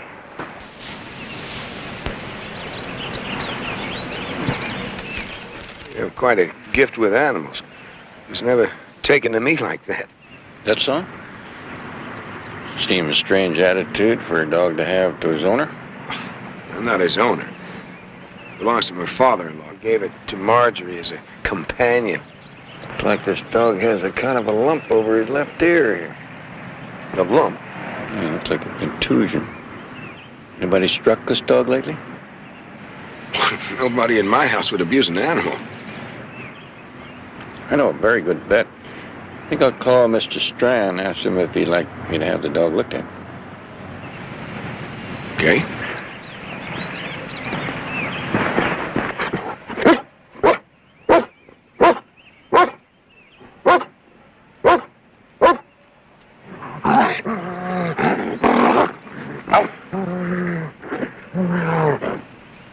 You know, it could be this glove, or what's left of it, belonged to a trespasser who made a quick exit, maybe over that fence. We haven't had a trespasser around here. But you think somebody may have gotten in here and killed Margie? You know anyone who would want your wife dead? No, nobody. Nobody at all.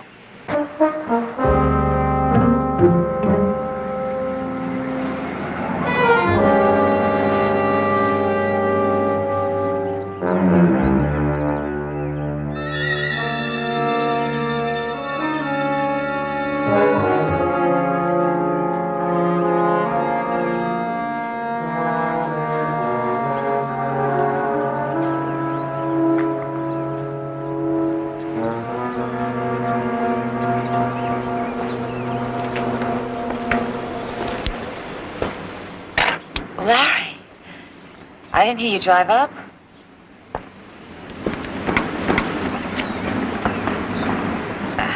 You know how involved I always get when I'm working on a new issue. How are you? How should I be? I tried calling, but your housekeeper answered, so I hung up. Well, I won't lie, Larry. You can't expect condolences from me. I don't expect anything from you. Least of all, a sense of charity, Brooke. Charity? You hypocrite. Who used to pace for hours planning his wife's murder? How many times did you talk about killing her so we could be together? Or is that all it was? Talk. Did you ever really mean any of it? Yes, I meant it. Well, then what's bothering you? Your wife solved all her problems by committing suicide. If she really committed suicide.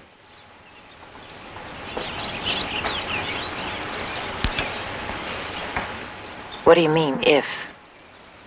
My father-in-law, he hired a private detective to look into her death. Why? He suspects murder.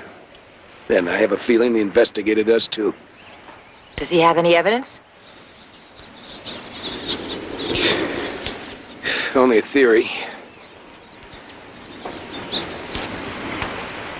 He thinks somebody might have broke into the house that night.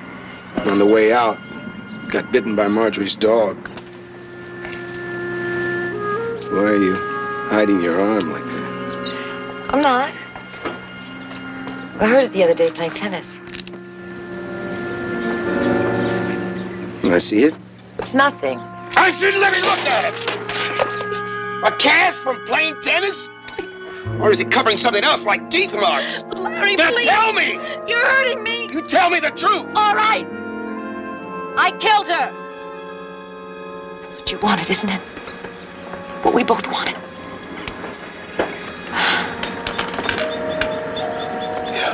I'm sure you would have done it yourself, but she was so helpless. If it had been a man, someone equal to you in strength, I'm sure you would have done it a long time ago. Oh, Larry, it's all over now. We have each other. There's nothing, no one is standing in our way. I'll be right. Trust me, babe. Trust me.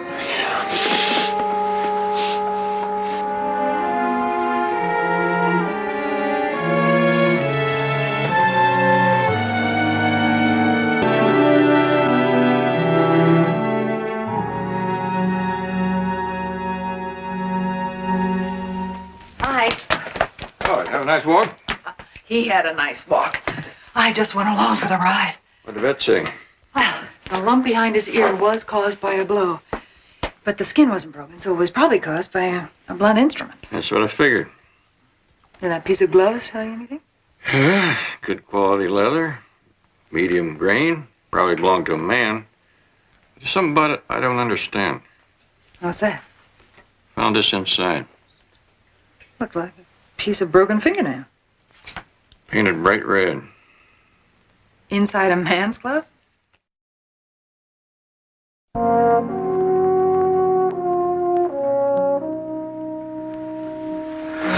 Hey, you better get going. A little while ago, you wanted me to stay forever. I still do. We have lots of time for that later. Okay.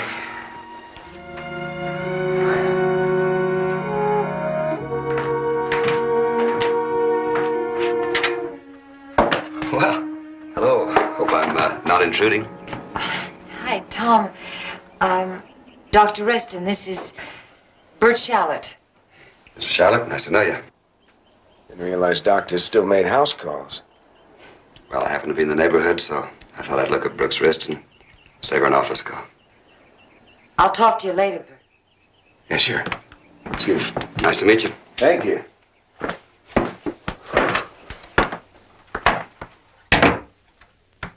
I don't like unexpected visits. Well, now, you gave me one last week, and I kind of liked it. Tom, look, I'm sorry. It won't work. I realize you can't revive something that's dead.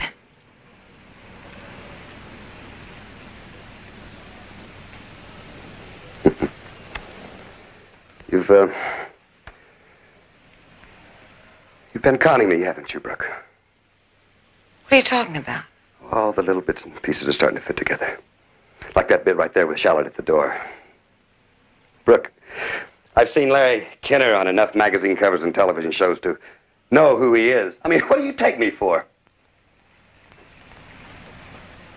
All right. He and I are friends. I didn't want to be seen with him because we're carrying on a public feud, a very profitable one. Didn't his wife drown last week? Yeah. He's very broken up about it. Monday. On the night that you called me. Because you wanted to be treated. Look, Tom, this is getting very tiresome. I wish... No. Don't interrupt. Now I remember. The newspaper's building up about a dog grieving over Mrs. Kinner. And now I know why you wanted us to cover up the teeth marks. It's not what you're thinking. Isn't it? I'm thinking you helped put that lady in the pool. And then you used me as a patsy. You used me, Brooke. Because you knew I'd never say anything revealing about you. Didn't you?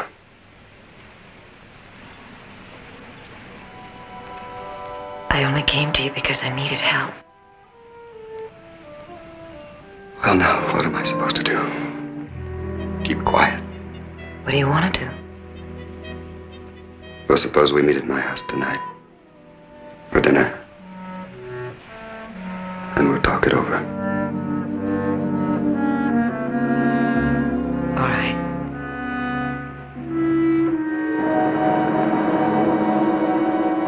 Why don't we find you a comfortable chair? Oh, Ms. Latham, this is Mr. Barnaby Jones. I just have a few questions, Miss Latham. I only have a minute.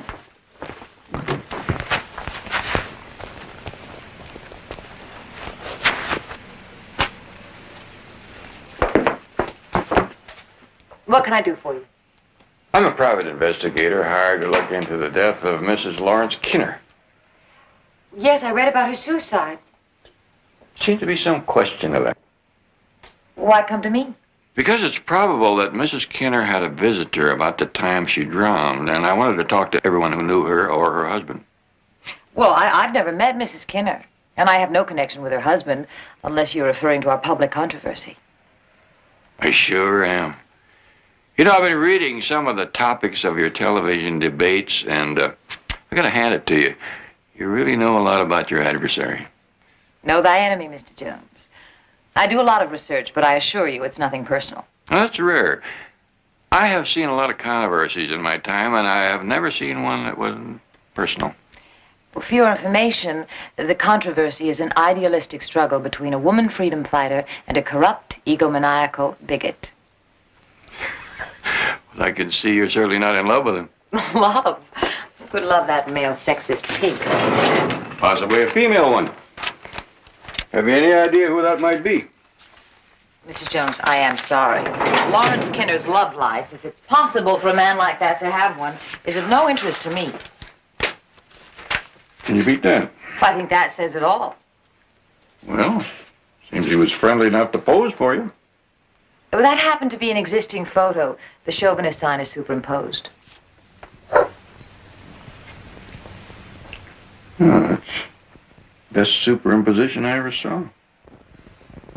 No tonal differences?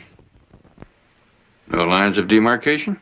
Mr. Jones, I have a magazine to get out. I'm very busy. If there's nothing else. I see you hurt your hand. Yeah, I sprained my wrist. And you chipped a nail on your little finger. When I sprained it. Oh. Well, thank you very much. Oh, in case I ever need one, would you mind telling me the name of the doctor who made that cast for you? You would. Well, thank you very much, Ms. Latham.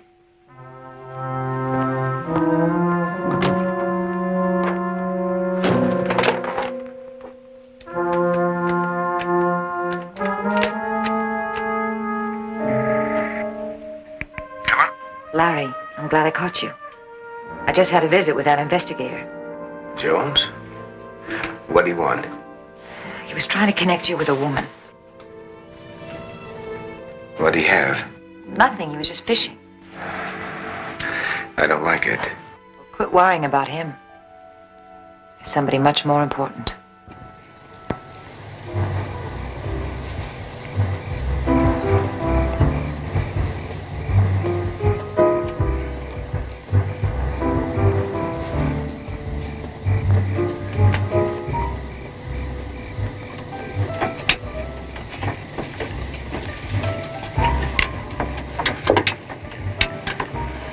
brought you fresh one. Well, if you're trying to get me drunk, you don't need alcohol. Just having you here's enough. That's very sweet. Well, I'm a very sweet guy.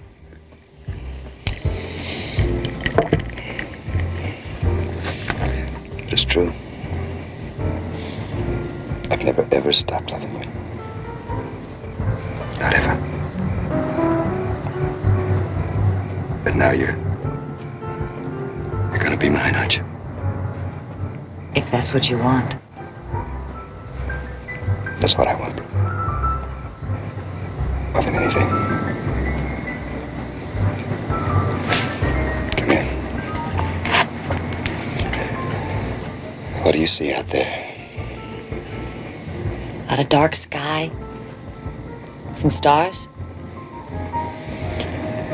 There's a lot more. The whole world for us.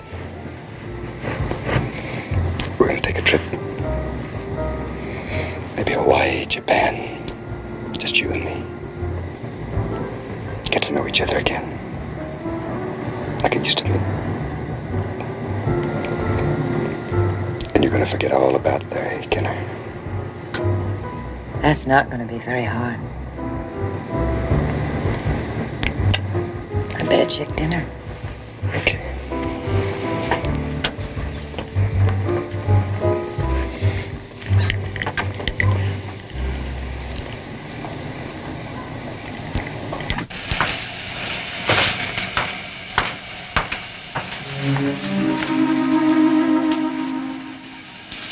Did you hear me come in? No.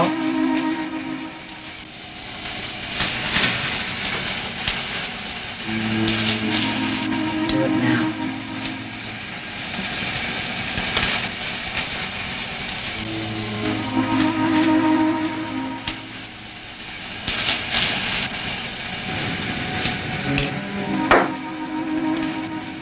Now. In case you need it. We have to make it look like it was an accident.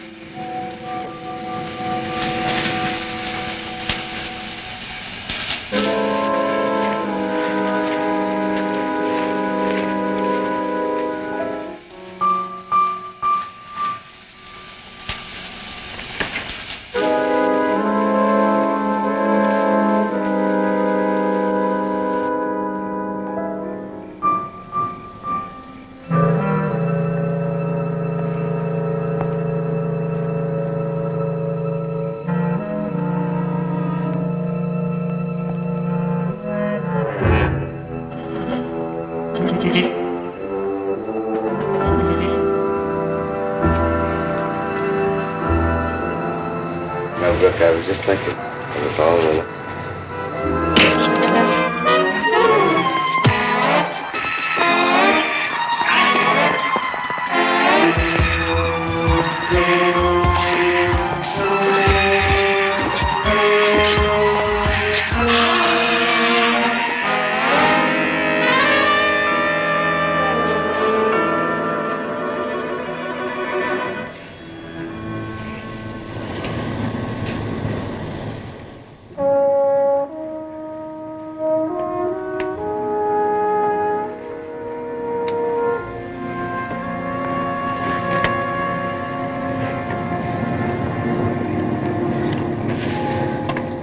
Larry. Now, Larry, believe me. It was the only way. Come on, come on.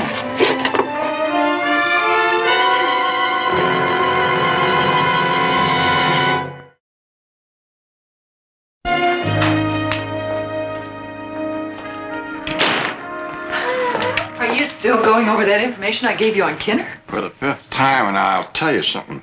There's nothing in here that tells me anything about who that other woman might be, if there is another woman. Did you find out anything about Brooke Latham? No. I checked her neighbors, an ex-roommate. Believe it or not, I even checked her cleaning lady, but I'll tell you, I think you're on the wrong track there, Mr. J. Well, I'll tell you something about tracks. Once you get on one, you got to stay on it until you reach the end. Yes, but Brooke Latham and Larry Kinner? I mean, her hate for him is pure eloquence. So I've heard, but there are a couple of things that bother me. That cast on her hand, and that chipped fingernail. You know, for somebody who is at war with men, she spends an awful lot of time fraternizing with the enemy. War makes strange bedfellows, Barnaby. Here's one that's not so strange. Thomas Reston. Do you know him? Well, no, but you say here that he was once engaged to Brooke Latham. And he's a doctor. The cast. That's where you would go to get one. Why don't you call Dr. Reston, and if he's not in, find out his own number. All right.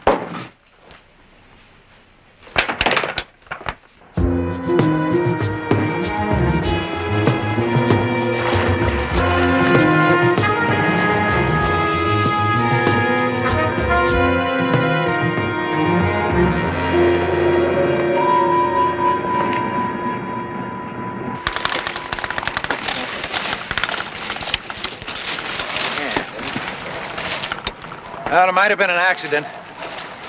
It's clear he fell over the railing. It's clear he fell over the railing, all right, but whether or not it was an accident, that's something else. What are you saying?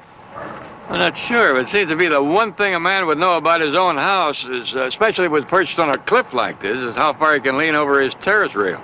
How about if the man had been drinking? From the looks of things inside, Dr. Reston had quite a few before he fell. Well, that could be the difference. By the way, what was it you wanted to see him about? Putting a cast on a dog bite. A cast on a dog bite? Kind of crazy to me, too. Dr. Reston he was such a fine man. Oh, I'm sorry, Mr. Jones. That's all right. I know how you must feel. Did you ever see this woman before? No. No, not that I can remember. I know she isn't one of Dr. Reston's patients. You know if Dr. Reston treated anyone last Monday about midnight? Oh, the office closes at 6. But couldn't he have been called back on an emergency? Well, no, there's no record of it. Wait, did you say Monday? Yes. I remember on Tuesday morning having to clean up one of the examining rooms. Now, I know the room was clean when I left the night before, so Dr. Reston must have come back to treat someone. Do you happen to know what the treatment was? I believe he put on a cast. The gauze was left out and the plaster compound. Probably a break or a sprain. The patient must have had a skin puncture, too. Why do you say that? Well, because I remember that the tetanus vaccine was also left out. Dr. Reston must have given the patient a shot. Well, thank you, Ms. Nelson. You've been a great help.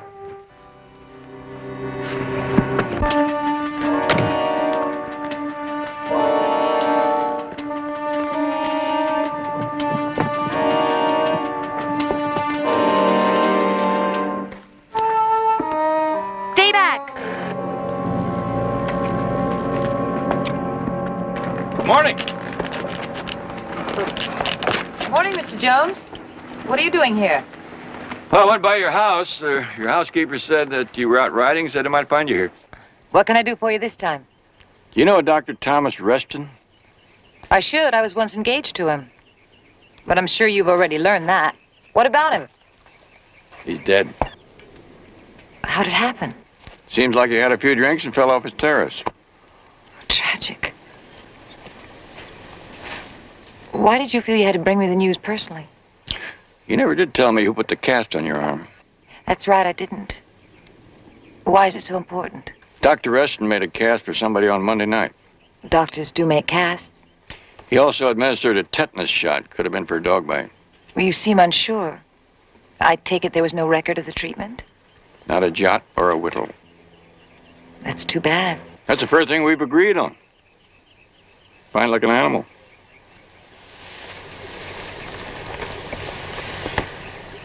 About 3 years old? Really? What do you think about teeth? Human or animal? They're kind of like Fingerprints. No two sets alike. I've taken an impression of the Kinner dog's mouth. Just why are you telling me all this? Well, I'm hoping that you'll show me what's under your cast so I don't have to bother you again. I'd be happy to. Of course, it could just be an infringement of personal rights. Depends on how you look at it. Mr. Jones, do you have a court order directing me to remove this cast? Can't say that I do. Then perhaps we better say goodbye.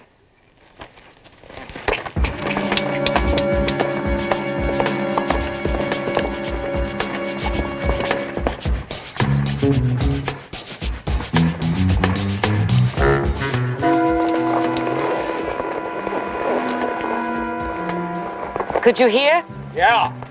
He knows, and I'm worried.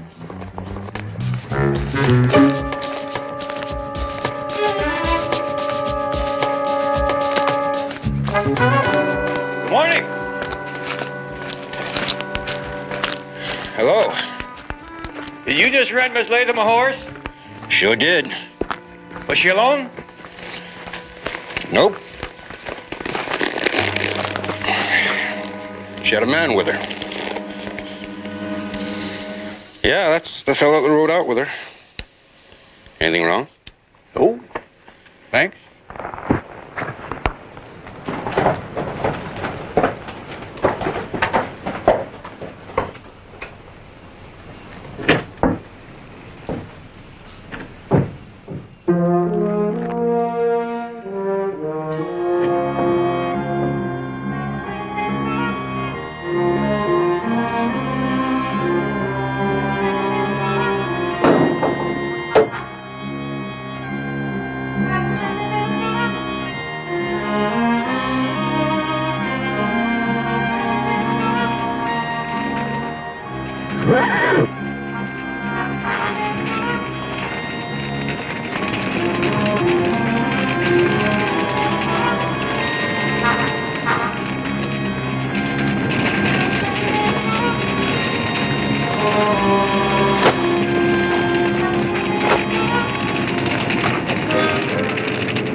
How did it happen?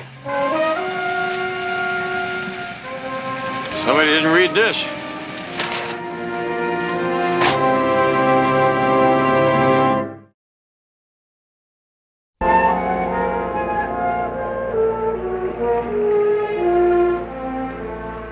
What is it? What's wrong? Well, it looks like we've got a sick dog here. Well, he's probably still grieving over Marjorie's death. No, that's more than that. Look at this saliva around the muzzle here. I think it's distemper. Or rabies. I'm taking him back to the vet. Come on, boy.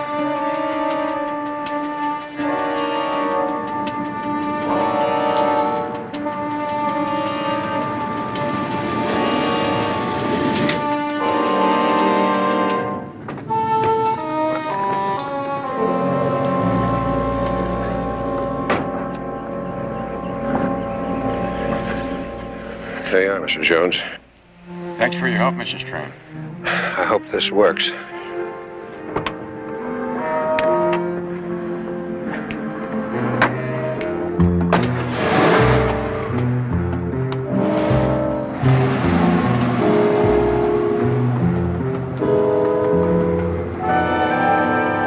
Rabies.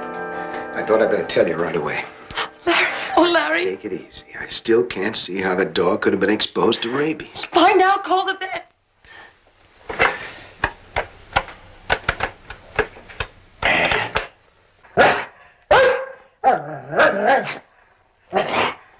Yes, Mr. Kinner, the dog is here.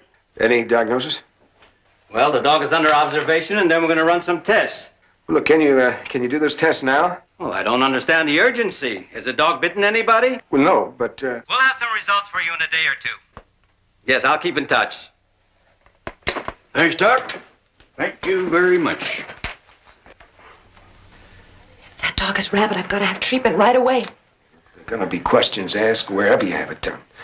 We have to think about this. There's no time. Larry, help me, help me. We'll go out of town. Santa Barbara, maybe. Great. I'll pack some things.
You say there's no chance in finding the dog that bit you? No, it happened while I was hiking. A stray mongrel. I'm sure it didn't belong to anyone. I see. Why was a cast applied? I also sprained my wrist. Why didn't you have your own doctor? Well, he was going to start, you see, but he was called out of town on emergency. Can't you help me? Yeah, I'd like to take a look at that wound. You better consult your doctor first. Is there a number where he can be reached? No, I told you. He's out of the country. Oh. Well, what about his office number? They must have your medical records on file. There isn't any file. I mean...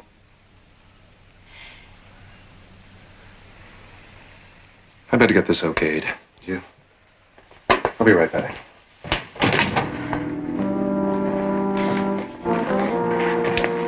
What do you say? What's going on? It's this cast. They're asking questions. All right, well, we better go someplace else. No, they just ask the same questions. Here, you take this off. You take it off. He won't help me. We'll find somebody who will.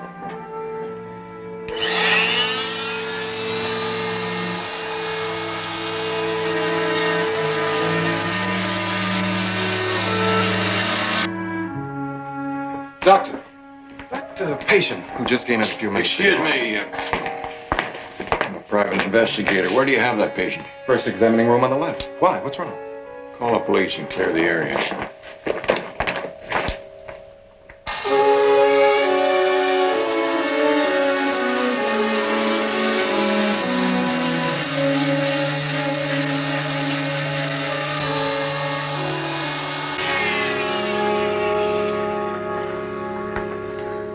Now, call that doctor. Hurry.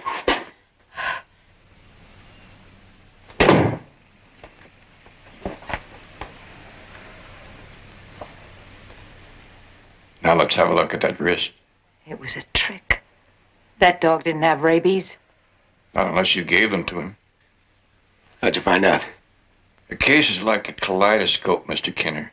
You have to keep twisting until the pieces form a pattern. I had nothing to do with my wife's death. That may very well be, but what about Dr. Reston? I don't think he fell off of that terrace by himself. And I don't think she was strong enough to push him. Let's go. Drop it. I've got a gun at your back, Jones. right, Brooke. Let's go. You won't make it. We'll call the police. All right, then you're coming with us. Let's go out to the parking lot. We're going for a drive. Now open the door!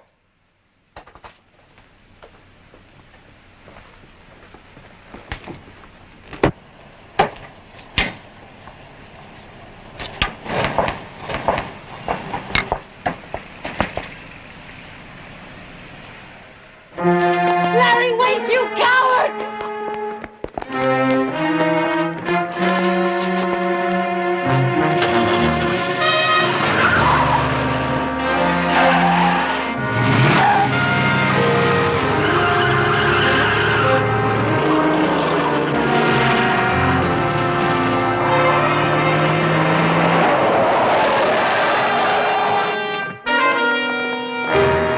Hold it!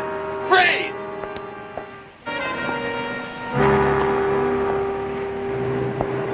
Pig. That cowardly pig. What do you expect from a male chauvinist?